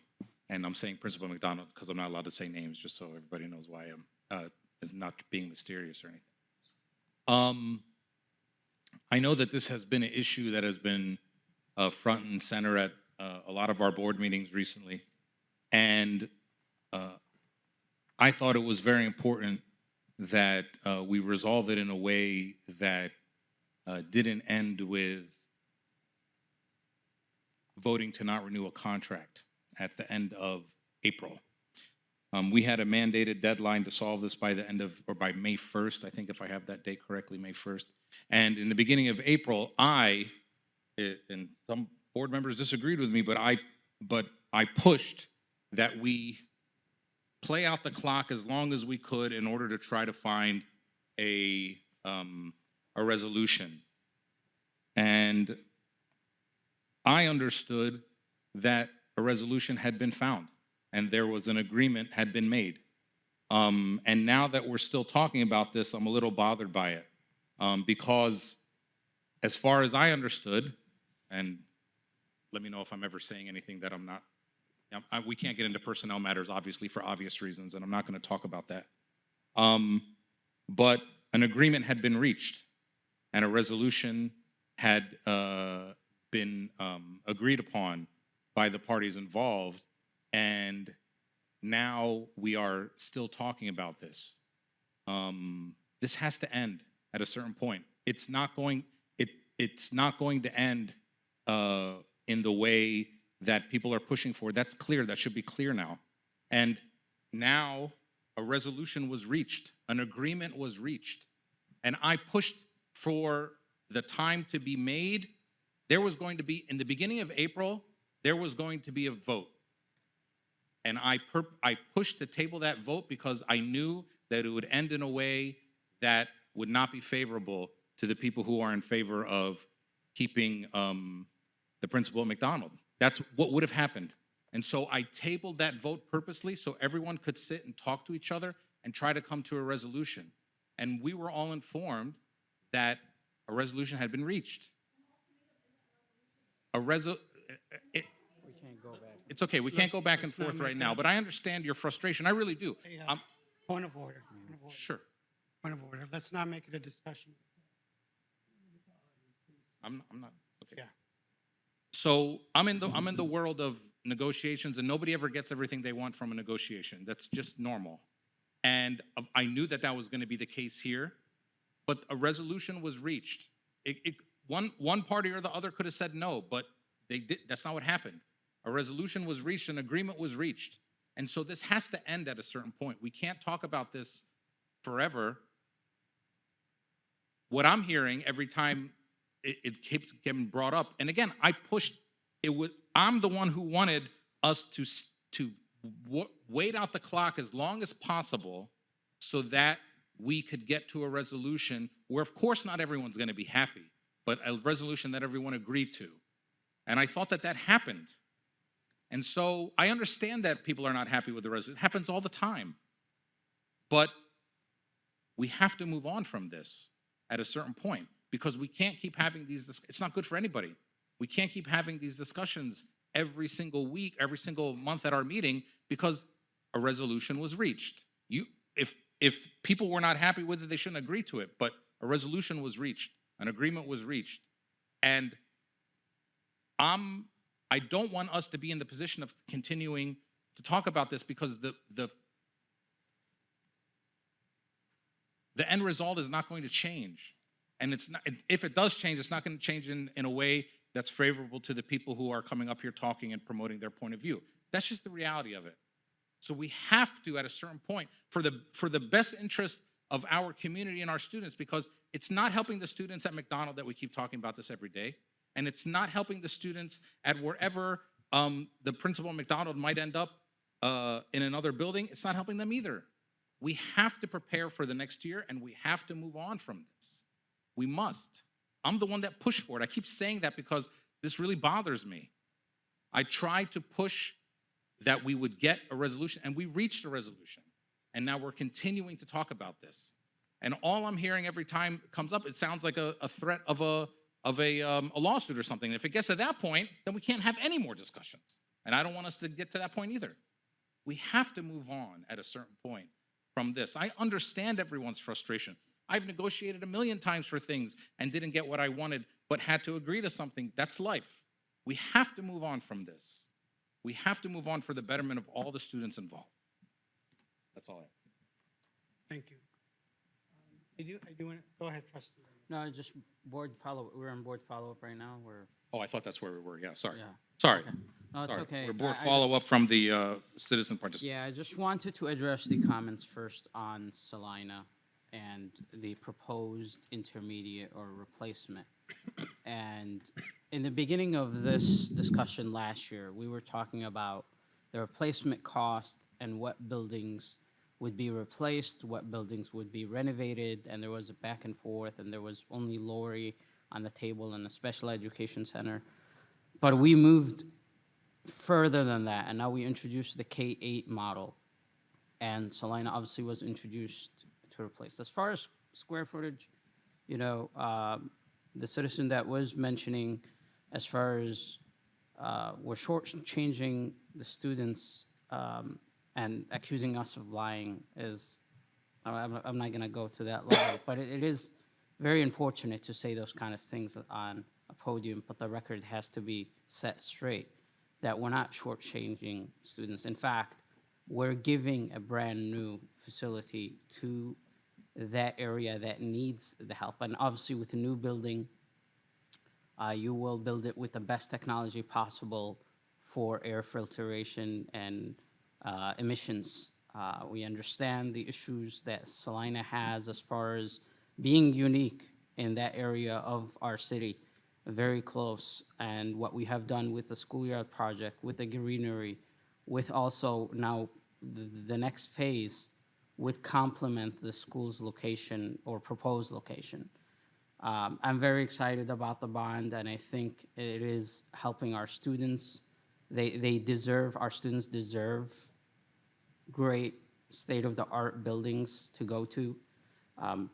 The other citizen mentioned, obviously, the amount or the heat in the inside the gym, and that needs to be obviously addressed with this bond. This is what we're aiming for, is that we want to hold these celebrations at those schools with a comfortable environment. And the K-8 model that we have is something that I advise all of the citizens to look up and to read, to talk, and and give us ideas. Those are not set in stone plans. As far as those are grand ideas, that's what we can propose right now to the citizens. And if we have the confidence, we can move on with these plans and kind of edit these plans as we move forward. So I encourage everybody to keep reaching out and to keep giving feedback, because that feedback is taken back and definitely is being considered. Thank you. Thank you. I did want to speak to replying to our district of community. As the chair, I get closer. I reply to so many emails, but there's limitations on what I could say or respond to when it comes to HR matters, legal matters. Limitation. It doesn't mean it's ignored. It doesn't mean we don't discuss it. It doesn't mean we don't come and talk to the interim superintendent, HR. We do our diligence. We don't ignore anything. But I could assure you, I reply to all emails. If I miss one, it's by accident.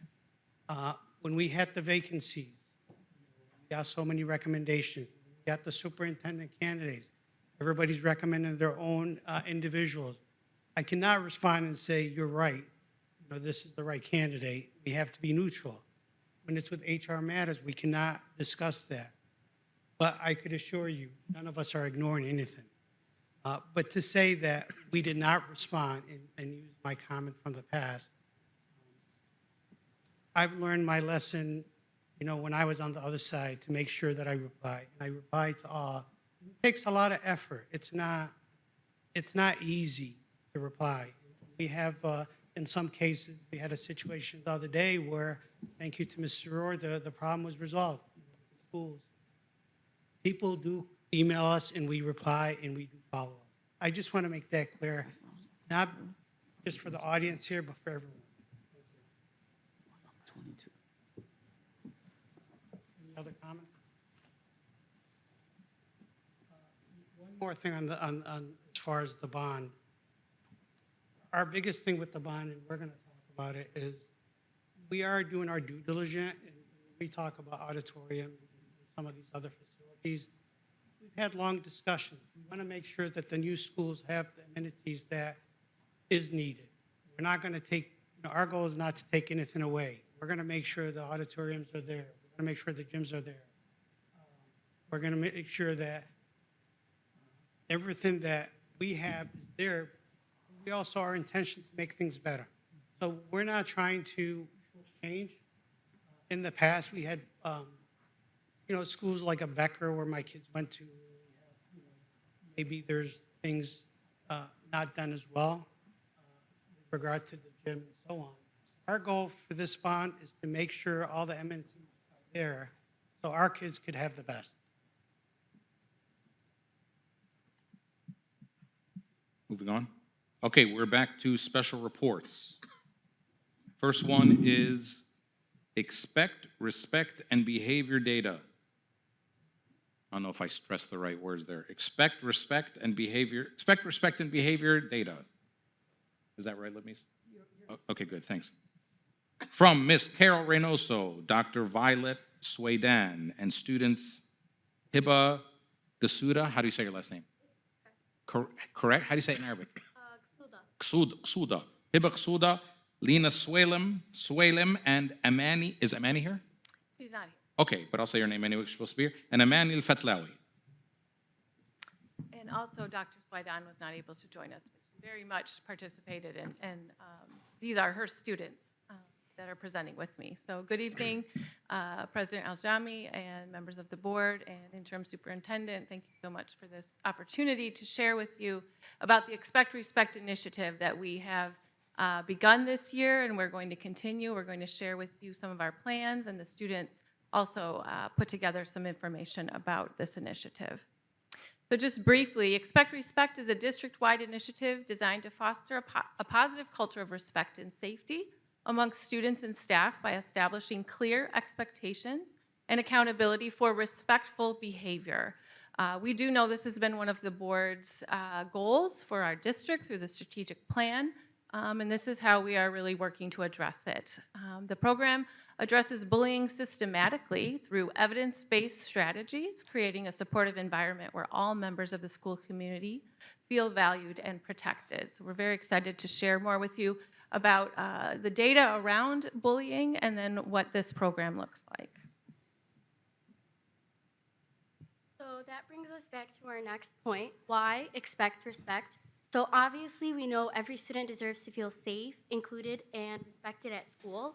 And Expect Respect was created to better help them understand why, what respect actually looks like in everyday situation, how words and actions can affect others no matter how small they are, how to respond to bullying or exclusion, and how small positive actions can improve school culture. This initiative is student-centered, discussion-based, and aimed to make conversations on bullying much more meaningful for students.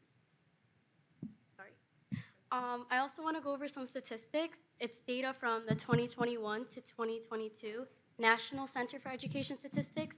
So it's not Dearborn, it's national. And it reveals the need for interventions. I do want to highlight two super important ones that do have a big difference on bullying. So 19% of students aged 12 to 18 report being bullied, whereas 58% of students perceived rumors and teasing as significant problems, and only 25% of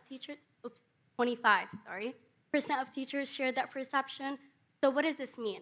This highlights a gap between what students may see and what adults may notice. It also means that they don't see bullying the same way, and it shows that building strong relationships with students can help them feel much more comfortable speaking up. And it also allows schools to identify and address bullying much more faster and efficient.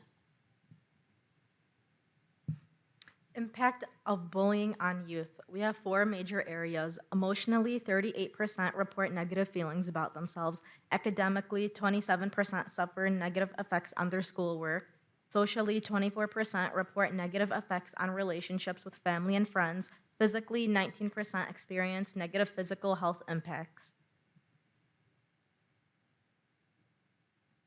Okay, so we're going to share with you a little bit of the results that we're seeing with our Expect Respect campaign. This is something that we started back in the fall with the Care to the Core initiative throughout the district, and I was involved in a committee along with Trustee Petchikoff, Mr. MHSAA, Dr. Swaidan, and Dr. Rolla Bazzi Gates, and we've been meeting throughout the school year to discuss how we can continue to move this work forward. So we wanted to know, was there anything that we did this year that really impacted our school community?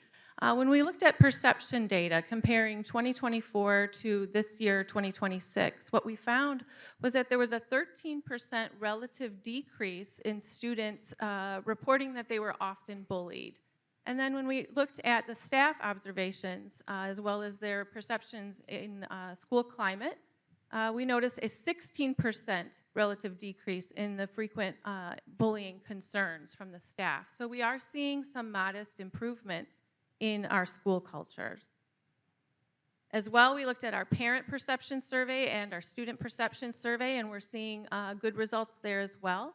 There was a 4.7% average improvement in school climate perceptions comparing 2024 to 2026. That's coming from our parents. And from our students, when we compared the two surveys in both years, we saw a 3.2% improvement in school climate perception. So we know this is small growth, but we see consistent growth when we compare 2024 to current 2026 data, and we also know there's still more work to do. Some other early outcomes that we're seeing from our Expect Respect campaign, 64% of students report that students at their school do try to stop bullying. This is from our Dearborn students. 84% of our students would report a safety threat to an authority figure. 95% of parents feel their child is physically safe at school, which is actually up from 89% in 2024. And 39% of students are perceiving that there are threats at school, but this is down from 46%. So we're moving in the right direction. And we're noticing that intervention is outpacing any reports of bullying and aggression, and we're really glad to see that. Okay, so we need a paradigm shift. So we want to talk about the impact of approaches, whether it be the traditional approach or the expect respect approach. So when it comes to curriculum style, the traditional approach would be a bullying prevention program, which often relies on a one-time or standalone lesson, in which it can be difficult to maintain, and we don't really see any lasting changes in student behavior. However, our expect respect approach, instead of one-time lessons, respect becomes a consistent part of the school routine. Lessons are part of the PBIS framework, meaning respect is built into the school's daily ecosystem. When it comes to the disciplinary focus, there's a zero tolerance and punitive only, which does accelerate school failure. So relying only on strict punishments can cause students to become disengaged from school, and that does increase their risk of academic failure. However, on the expect respect approach, we focus on restorative and educational practices that teach better behaviors. This shift moves from punishment to learning and growth. When it comes to student identity, we label the student, so bully versus victim. And what that does is when students are labeled as a bully or a victim, it can be how they perceive themselves and how others treat them. In the expect respect approach, we label the behavior disrespect, not the person. This change separates identity from action, helping students correct behavior without shame. When it comes to the scope of intervention, a traditional approach would be to ignore bystanders, and what that does is it completely eliminates the bystanders, which we know is an important role in preventing and stopping bullying. We encourage bystander involvement and response. Everyone becomes part of the situation, not just those directly involved.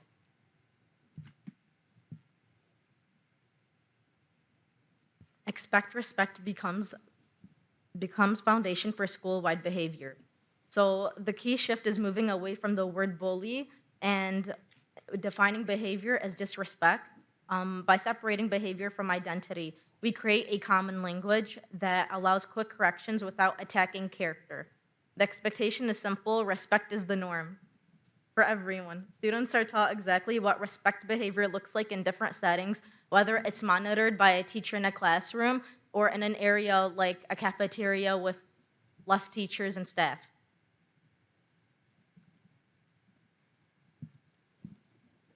How students can participate.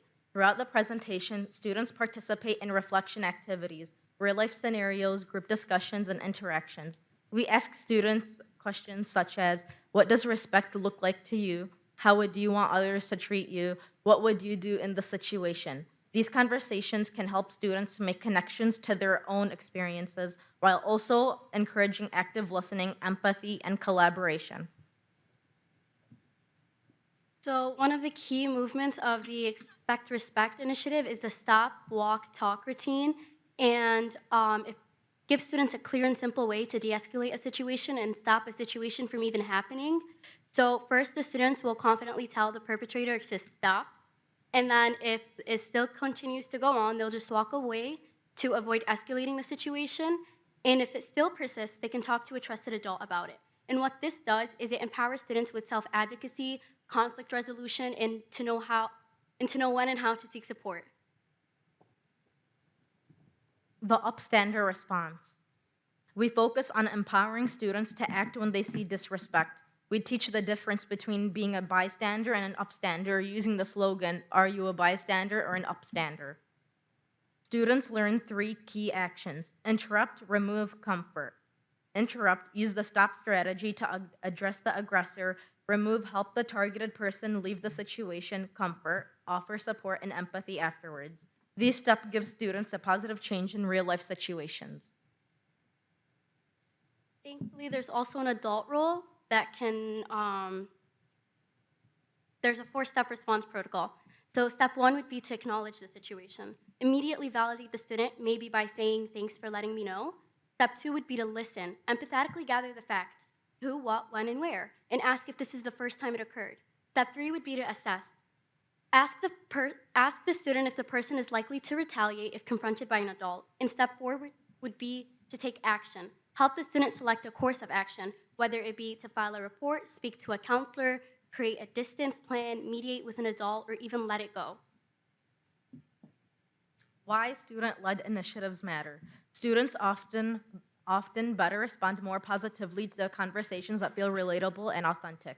Because this initiative is student-led, it allows students to engage in discussions that feel more personal, comfort, and relevant to their everyday experiences.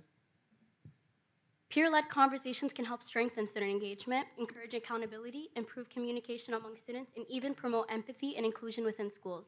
The goal is to make respect feel like an everyday expectation within the school community rather than a simple rule. Thank you for listening. Oh, not yet, actually. The students were wonderful, though. They did a great job. So I'll just wrap it up here. There is a student and family voice piece as well to the Expect Respect program. We really want to see our schools just reminding parents, what does respectful behavior look like, teaching it at home, giving parents tips. I've seen schools do that this year already. It's been really exciting to see. We want to see more of that. And then as the students were sharing, student leadership, student voice is so important. And with students like these, we are in wonderful hands, aren't we? They are amazing. So just some quick, another look at our data. This is actually data, year-to-year comparison of office discipline referrals. So we looked at perception data from around the district, and now we're looking at actual incident data. As we compare last school year, 24-25, to this school year, 25-26, when we look at incidents of bullying or aggression, or if we just look at bullying only, what we see is there's a 22% decline in office discipline referrals for bullying and aggressive behaviors across the district. So that's really exciting to see. And as we're talking about, and we heard in the superintendent interviews, I know Mr. Saley and Superintendent Srour as well, very supportive of, we want to be looking at data for student outcomes. What are we doing and how is it impacting our students? And so it's exciting to see that this campaign truly did impact our outcomes this year, and we want to continue to see more of that in the year to come. Just some other early outcomes. I want to highlight some of our schools as well that did a wonderful job. A majority of our schools saw a decrease in aggressive and bullying behaviors this year, 25-26. We had some notable reductions. We saw large decreases noted at Dearborn High, Stout Middle School, and McCullough Elementary School. We also have several schools that have few to zero office discipline referrals related to aggression or bullying. Now, of course, that doesn't mean it doesn't happen, but it does mean that we aren't seeing it rise to the level where it came to the office. And then that's where we also look at our perception data so that we get a full picture of what's going on. And then finally, this is just kind of our model. What we always keep equity at the center. We use systems, data, and practices to impact our student outcomes. That's what we will continue to do with the Expect Respect campaign in the coming years. I don't know if there's any questions, but thank you so much for your attention. Okay, thank you. Well, amazing presentation, great job. This was well needed. We've been asking for this for a very long time into looking at even the board policy on bullying, and I'm glad that this is coming through. We would like possibly to also bring this back to the policy committee and change some of the wording that we have to reflect this kind of presentation. So this is obviously student-led, coming back to the board level, and that's amazing. Obviously, COVID did a lot of damages to the social and emotional relationships and how we perceive people and how respect has been, unfortunately, downgraded, I would say, internationally, not just locally. But I'm glad that we're coming back right now and making it as a norm, as you mentioned. So great job. I would hope that we would continue this campaign along with focus on our core values throughout all of our schools and have a mechanism where even the students who are afraid to report bullying or report disrespect, that they have that platform or they have that voice. So I commend you for that. Great job, and I look forward to what you're gonna do next. Thank you.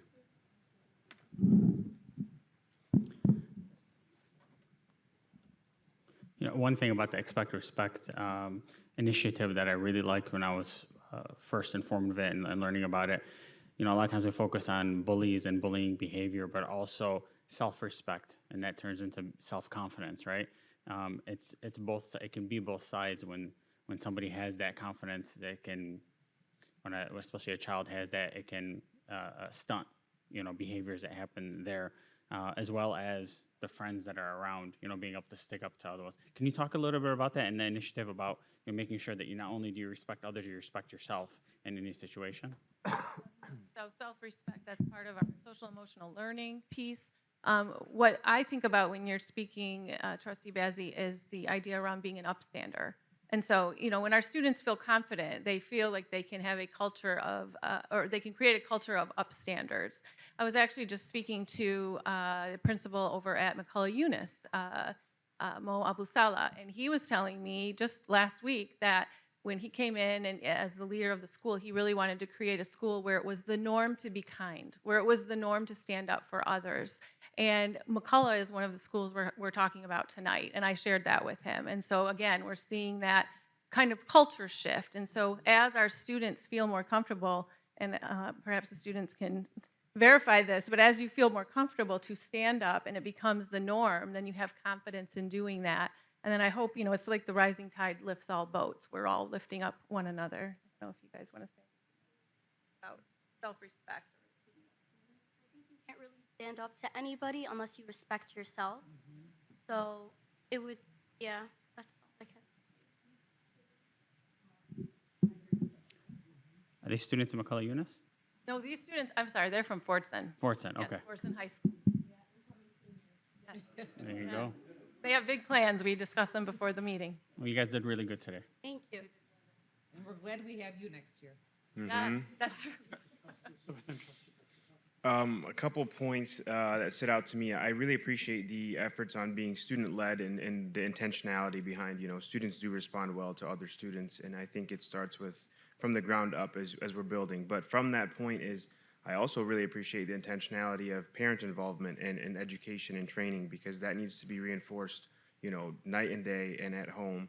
And then that last step is that teacher involvement, because while the students will support each other and they'll uplift each other, hopefully, but there will come a point where teachers do need to be involved, and they, if students don't have a safe place to go to and they don't have a process that they know they can trust, things will fall apart. And so I really appreciate that intentionality. And then I'll just say, back when I was in high school, we had the anti-bullying club, which at the time we thought was the greatest thing, and we were just, doing our thing out there, but it was nothing compared to this. And so I'm just thoroughly impressed, especially by the students, at the level of knowledge and intentionality you have. So kudos to you, and keep up the good work. I want to thank you for getting the students here tonight, because I know it's summer vacation. So thank you, girls. When I had this conversation with Micah Sealy after Care of the Corps last year, and I think you were there when we were having that conversation as well, Carol. I remembered back when we had the anti-bullying campaign, and it was a citywide event at the time that we started. And actually, Roxanne McDonald was one of the trustees who helped to promote that in those years. And it was exciting to see after COVID and our social isolation that we were trying to start this back up again, but we also recognized that there was limitations. A one-day event of, showcasing something with a poster on the wall was never going to change behavior on a day-to-day basis in the buildings. So when I talked to Carol and Mike, I said, I want to do something else. And so Mike quickly jumped on it and said, we can do this. And we pulled together a committee to meet, and we did meet every month, I think, to have these conversations about not only how do we change behavior with students, because we've all heard parents' concerns about my child is being bullied in a building, and how can we change that environment? But how can we expand upon it so that this expect respect should be something we see throughout our community? We don't want to just end in the school hallways. We want to take this out to the community again. This belongs within our city. Because you know what? When you go on Facebook and you see all of these negative comments about a community for whatever reasons, we're going to change that. We're going to change not only what's going on inside of our buildings, but what's going on within our community at large. And I expect every adult, every teacher, every student to start to think that it's the norm to be respectful and kind and promote camaraderie in a community. We spent years telling people about how diverse we are and how we're unique and significant. But it fails if we don't act it. And if we continue to have these kinds of perceptions, and we just had some student and parent and staff surveys done, and there was a perception difference in amongst what they thought they were seeing when you clicked on that particular slide for bullying inside a building. The kids see it differently than the adults do. So I'm really hopeful that, but we all have to be prepared to sustain this energy. And I think that we've got a great start, and I really appreciate everybody's efforts. Thank you so much, Trustee Petchka, for your support on this, for your vision, for your idea around it back in October. It truly has taken off. The students are doing a wonderful job, and we just want to see it embedded in our schools more and more. So thank you, and thank you to the board and Mr. Saleh and Superintendent Srour for all of the support you've provided. We're very excited. I just have a couple of comments for Lena and Hiba. Thank you. I think to Trustee Petchlikov's point, the change happens if we do what you said. Our words matter, how we speak to others matter, how we see ourselves matter. And so if we follow the blueprint that you presented, we will see change. And we are partnering with neighborhood associations, hopefully, to connect our students with our neighborhoods. And that's one way, right, to build community. But I'll speak for myself. You give me a lot of hope for what's to come. And it's interesting because we talk about bullying a lot, but I also know that your generation is very empathetic and very sensitive to others. And so it's interesting to see these two things happening, but I think it's also an opportunity to understand you a little bit better and to see how we can make things move in the right direction. So you don't always get the credit you deserve because you're very smart and you share and you express yourselves very eloquently. As a generation, you're just two representatives.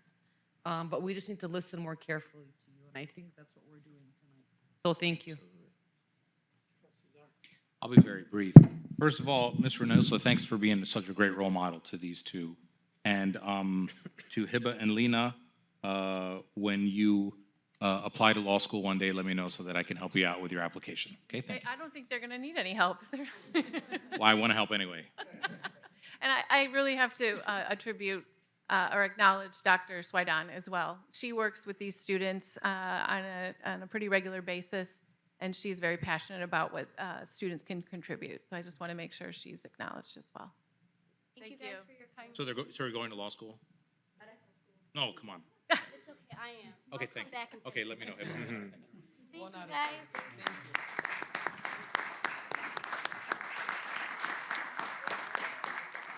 Next item, please. All right, next item is a brief district attendance update from Dr. Dan Patterson and Ms. Reynoso again. I'm just kidding. It's as unbrief as you would like it to be.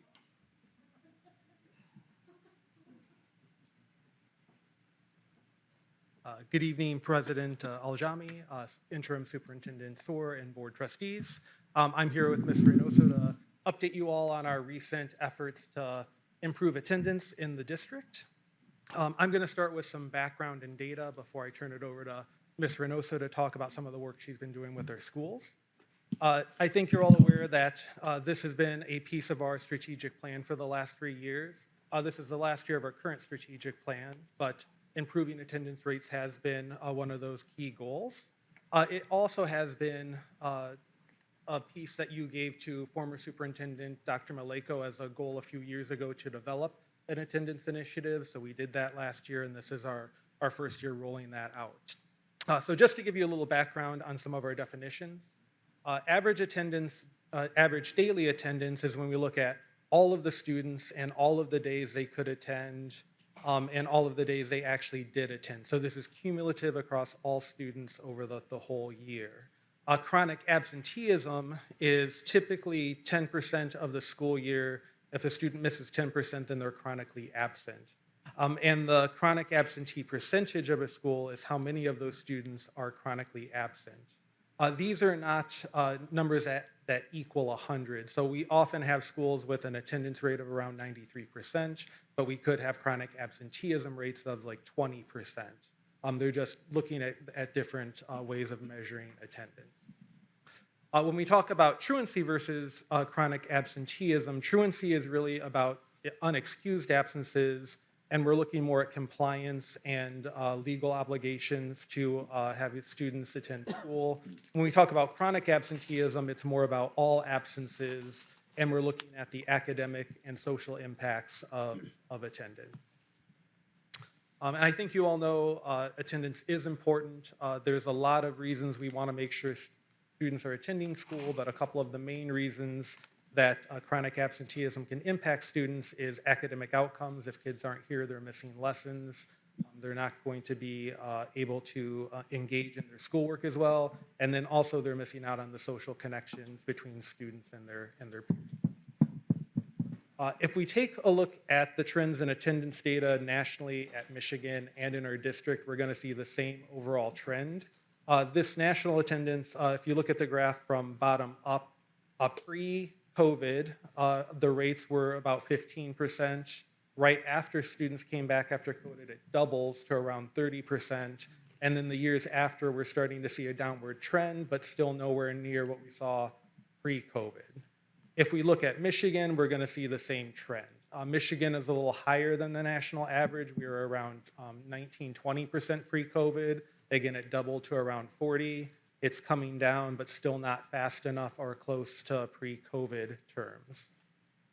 And same thing at the district level. Our numbers are slightly below the state average, but you'll again see the same pattern, a spike and then a decrease over the last few years.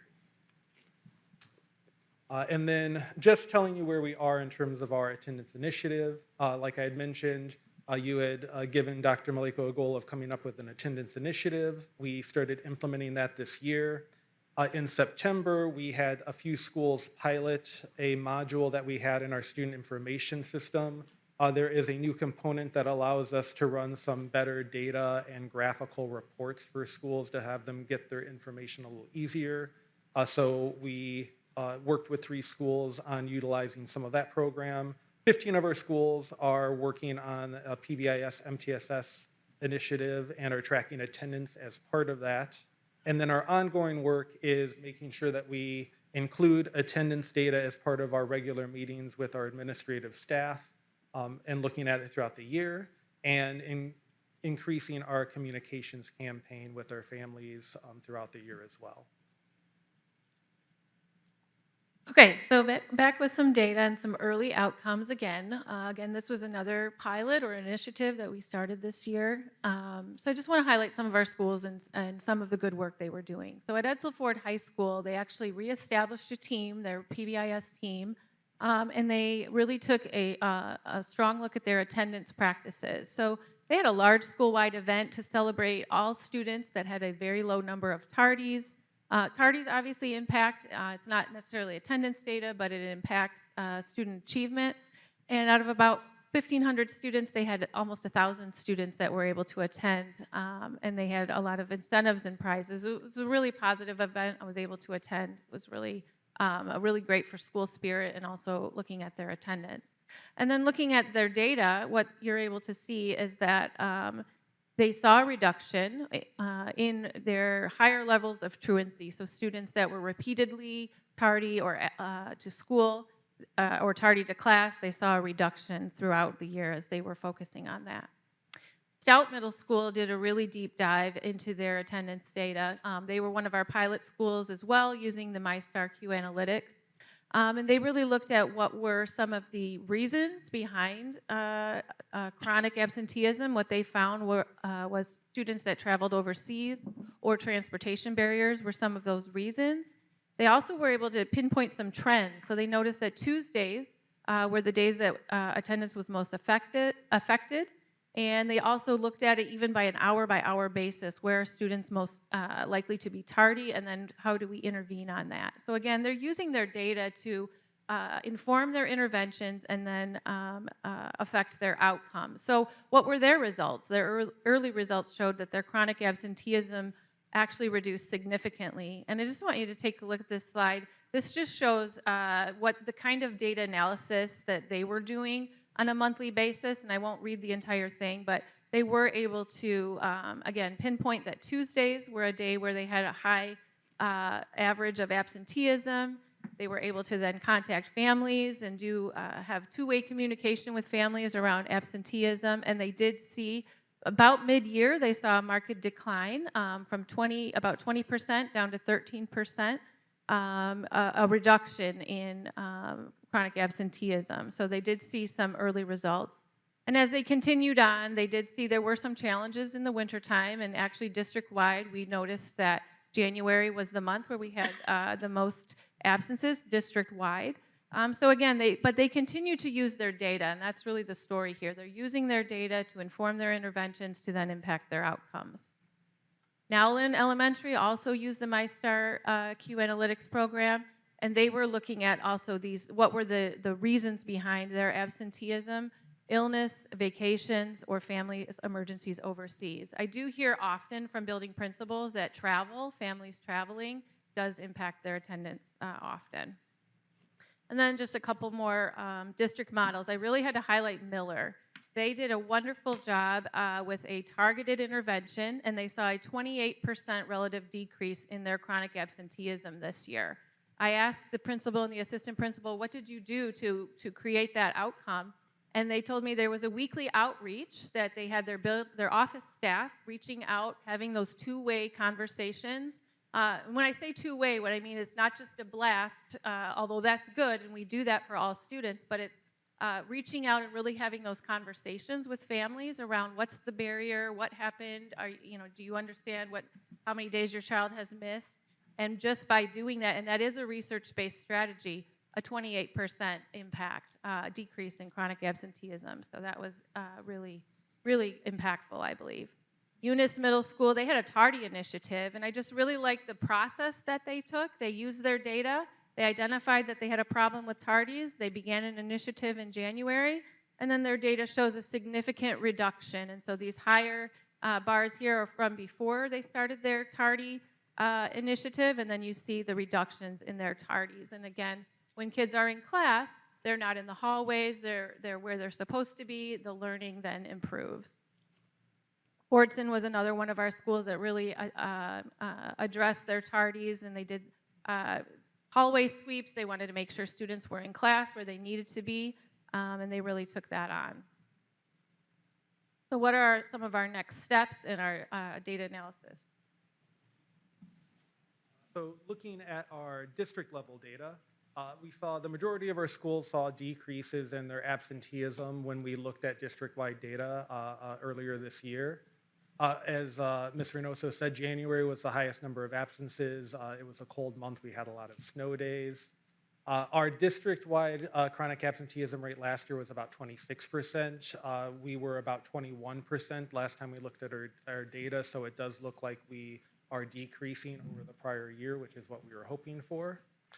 And when we collect our absenteeism data, our student information system, it will collect if a student is, excused absent, unexcused absence, medical reason, illness.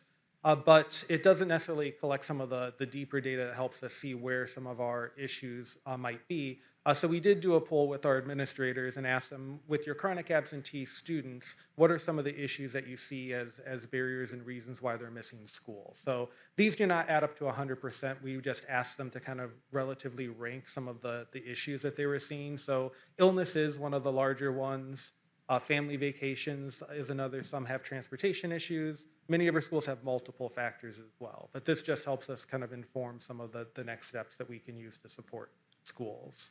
We also asked our principals what are some strategies that we could collaborate on and try to help reinforce in the next year. They suggested establishing consistency among schools, strengthening partnerships, using positive incentives, and then finding some way to get rid of some of the external barriers, because we know we do have some students and families that have some reasons that they're not able to get their kids to school. And then here are some of our next steps looking forward in the upcoming years. Yep, so we're hoping that next year we will provide, we did the pilot with the MyStarQ analytics program. We would like to provide that to all of our schools and building administrators so that they continue their focus on both attendance and tardy rates. We really want to replicate those district models. So the reason why I brought to your attention some of the models in our district, we'd like to see more. We'd like to see more of our middle schools doing what Stout and Eunice were doing. We'd like to see more of our elementary schools doing what Miller was doing, really all of our schools.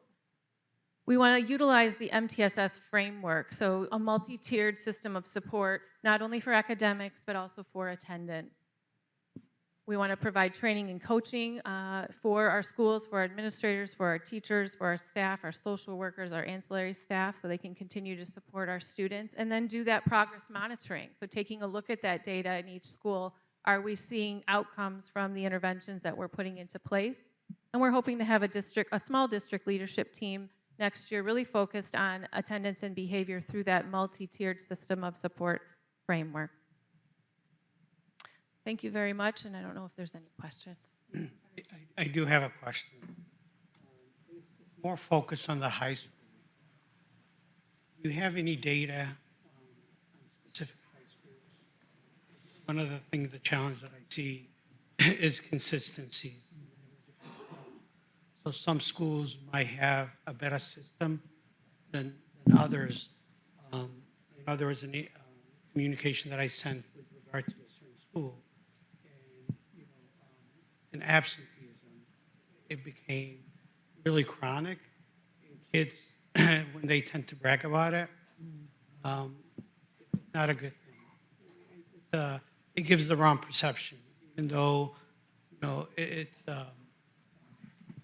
kids are doing well, but the perception that when kids brag about how many times that they were absent, and then when you hear parents, it's always an excuse. Well, they have to do this and they have to do that. There's no accountability. I get it sometimes that there is those things, but when their kids are unable to walk for graduation, I saw a lot of emails, or several emails on that situation. So is it possible to data on the high school level individually, and then next year to provide data more frequently? Because I love what you're doing, but instead of waiting until the end of the year, I would rather see it, quarterly or something to that aspect. Yes, and that's something we did get a little better at as the year progressed, and that's something that it was a goal in our attendance initiative to do regular board updates with quarterly attendance. That is something I think we'll be able to do much better next year. We got better as the year progressed, and we were able to get the data to the schools in a better way as well. So we're hoping to continue to get better with it. One more question before my colleagues could speak. Does the dashboard that you created, does it have the attendance as a part of it? Yes, the dashboard is mostly the official reported data that we see through other platforms like My School Data. The schools, once we figured out our processes a little better, we're hoping that the MyQ analytics will give them real-time data in like a graphical form so they can kind of see their trends and if their efforts are improving the rates. But when that was not getting rolled out as quickly as we wanted, halfway through the year, we were providing them with monthly reports showing the attendance, how it's changed over each month with a list of students and where they were in the progress. So we were doing that, and like I said, we got better as the year progressed. And I think next year our plan is when the fall starts, we'll have a much better system in place, and our efforts will show hopefully better results next year as well. Trustee, Yeah, great work on this. I know the board had singled out absenteeism and also bullying as major issues in our schools, and I'm glad that we're addressing them head on. So first, as far as the reasons, as I look at the percentages, and obviously we don't have kind of the numbers just to break it down more, but are we still requiring students to provide a doctor's note whenever they say they're sick? And I know we're expecting honesty here, honor codes kind of situation, but are we? I've always thought that if I take my son to the doctor, I'd better have a doctor's note. So my understanding is that in order to have an excused absence, you would have to have a doctor's note. If you don't, it would be an unexcused absence. Now, as we said earlier, chronic absenteeism and absentee rates, it really doesn't matter if it's excused or unexcused. That the data goes up to the state either way. Right. However, for truancy and for that type of thing, yes, you would have to have a doctor's excuse, is my understanding. The other thing in your presentation that you said you took suggestions from the principals. Did you also ask selective teachers, or did you survey the teachers as far as, since they're at the front line, right, as well? What ideas they have as well to address chronic absenteeism? No, but I do think in our next steps, when we're looking at the district, team, we definitely want to make sure that we're including. Please do that. That's yeah. excellent. And Thank you. I would just add, the schools that have it embedded into their PBIS framework, so those, that data is looked at by a team that always includes teachers. So in those individual schools, about 15 of them, we do have teachers that would be giving feedback through that data reporting. Great. And the other thing is, what I noticed is obviously the effective way of communicating with the families, two-way, as you mentioned. I think that is the most effective way, whether it's phone calls or asking them to come into the schools, because if you don't know the issue, you'll never resolve it. And to have that conversation with the school community and how to support, again, wraparound services. We do have communities in schools, embedded in our schools, that can help out if there are family stressors, if there are family situations where the students need to get to schools.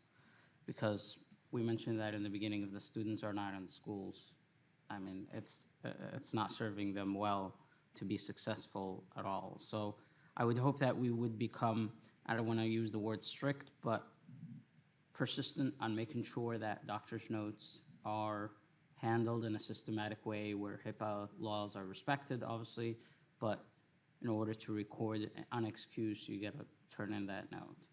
Thank you. Trustee Petlikov. Yeah, we've always struggled with several of these reasons, one of which is noted as the second highest behind illness is travel. And our community does a lot of traveling overseas, and they are spending a lot of money, so they are taking as much time as they can. How do we instill in families that it's not an even trade-off? I think that's how it may be perceived.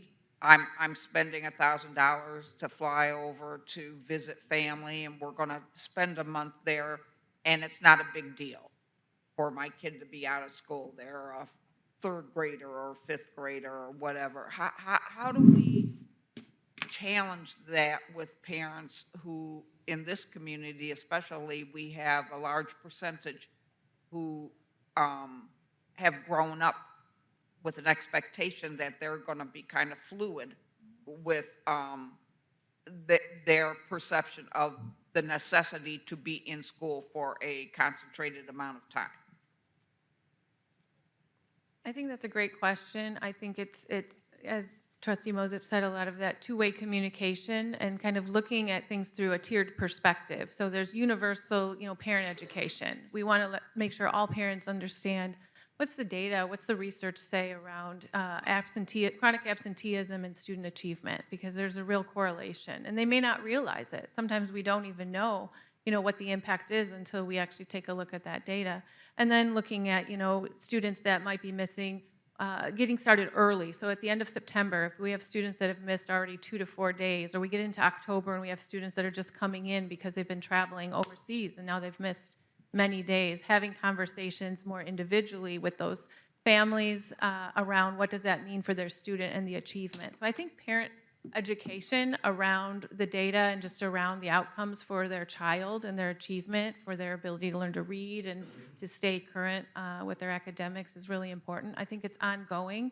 And I like what Trustee Mosip said about contacting families about reducing barriers, because a lot of times it could just be there's a transportation issue, or my older child had to babysit my younger child. How can we help with that? How can we, as a school community, wrap around a family so that we can really help reduce those barriers and get that child into school? So I think it's a multi-tiered approach. Well, and to President Aljami's point about kids bragging about it or whatever, what about consequences? Do we need to rethink and reconsider what kind of consequences are, so that parents who are kind of laissez-faire about their child's attendance, or kids who think that it's no big deal, how do we attach a greater consequence to those kinds of decision-making processes?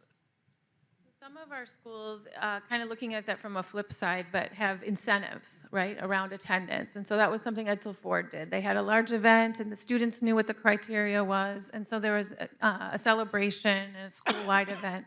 So looking at, rather than consequences, but what rewards might you be able to achieve or receive if you come to school regularly. There are punitive measures, obviously, through the prosecutor's office, through filing truancy and things like that. And I think we can continue to strengthen our partnerships with the Wayne County prosecutor. I think ultimately, though, we want to take a more supportive stance as much as possible. And I think, what President Aljami discussed, I actually, was privy to some of those emails and looked up at that particular student. And it was unfortunate that that student went on, social media and talked about it. The data that they said wasn't quite exactly accurate, but obviously they were bragging. But I just don't think that's really the norm. I think And it was that a TikTok trend too. Yeah, so I think it was unfortunate, but I don't think that's the norm, and that we have many students that are missing. I mean, we have the actual data on that. So Yeah, and when I talk about consequences, it doesn't necessarily have to be negative, because there's a good consequence if you, so consequences are not necessarily punitive or negative when I use that phrase. But I do want to see that we find a way to communicate not only with the families about the necessity, but that there is something at the end of the school year that is valuable to them one way or the other, and that they understand that. I guess I'm going to echo what's been said here. The two-way communication is very important. I know we have technology like, with Parent Square and such, where like a notification can go out automatically, and I've seen them before where it'll say, call the school, and it's like, that's not two-way communication, calling, seeing how, the child's doing, even if it's an excused absence, a couple, 3 days later, again, that goes to the information piece, right? Letting parents know, hey, if your child hasn't had a fever for over 24 hours and is looking okay, they can come to school, making sure that those lines of communications are open. I think like what you've seen with some of the other schools, moving that district-wide, and then training the appropriate people who are on the phone and how to do that. It's a bit of customer service, I'll use that term, but, being able to talk to the parents and be informative and, encouraging the, our students to come back. Then I would say at the beginning of the school year, having some sort of information go out, again, not in a punitive way necessarily, but an informational way. What is truancy? What is unexcused absences? How do you do that? And then if we do have a reward system, these are the rewards, for being able to do that, I think would be key. A question I do have, and I don't know if this would be school by school, but are there cohorts of students that may have more more absences from school for valid reason? And I'm thinking of students with maybe IEPs or things where they have a lot of doctor's appointments and things like that may be skewing some of this. And is there a way to look at, and maybe this is all included, right? When we look at statistics, that's always included, and we're not going to separate that out. But maybe taking an initial look to say, well, hey, here, there is this cohort, and when those are removed, here's what our stat looks like. Is that something that we should look at? And you're correct, that is something that is part of the data, and it is something that we can tease out. And when we were actually recently looking at, where we were seeing like students that had a lot of absences last year, when you start looking at the top of the list, many of them are related to illnesses and like special needs. So that is part of the data. We can definitely pull some of that out and reduce it down to the ones that might have some barriers that we might be able to affect a little easier. But it is included in everything that we're looking at right now. And I guess my question would be, I'm not saying we have to do that, but if statistically it is something to look at, hey, there is a cohort that causes the whole thing to skew. If that's something that we should look at, great. If not, I'll leave that up to you guys.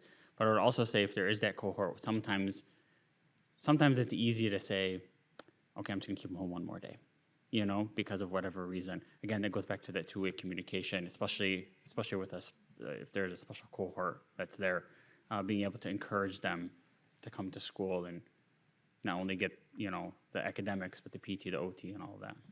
Yeah, and I do know, looking at our individual schools, our House Center program that has our students with the most severe disabilities, they have a lot of medical appointments, a lot of medical issues, and their absenteeism is higher there. But I also think too, sometimes you have parents or families that they want their child to come to school and they're struggling to get their child to school for whatever reason. Could be their child has anxiety, could be maybe there was a bullying situation, and without that two-way communication, we wouldn't know that. And so we want to continue to have those conversations so we can assist families with any barriers that maybe we just didn't know about. Thank you, this is great. Awesome job. Thank you so much. Thank you. Appreciate it. We're gonna have to make a motion to extend the meeting. Make a motion to extend the meeting. Well, first, I'd just like to make a motion for a 5-minute break. We can extend the meeting when we come back. Can we? I'll support that. A 5-minute break. Yeah, 5-minute break, 5-minute break. Do we need to take a roll call, or can you do it by voice vote? We could do it. All in favor? Say aye. Aye. Aye, No objection. 10:04 we return. Do we need to, because of the time of 9:59? I think we can extend when we come back, when we reconvene, Yeah, we we'll- can extend. I think it's fine.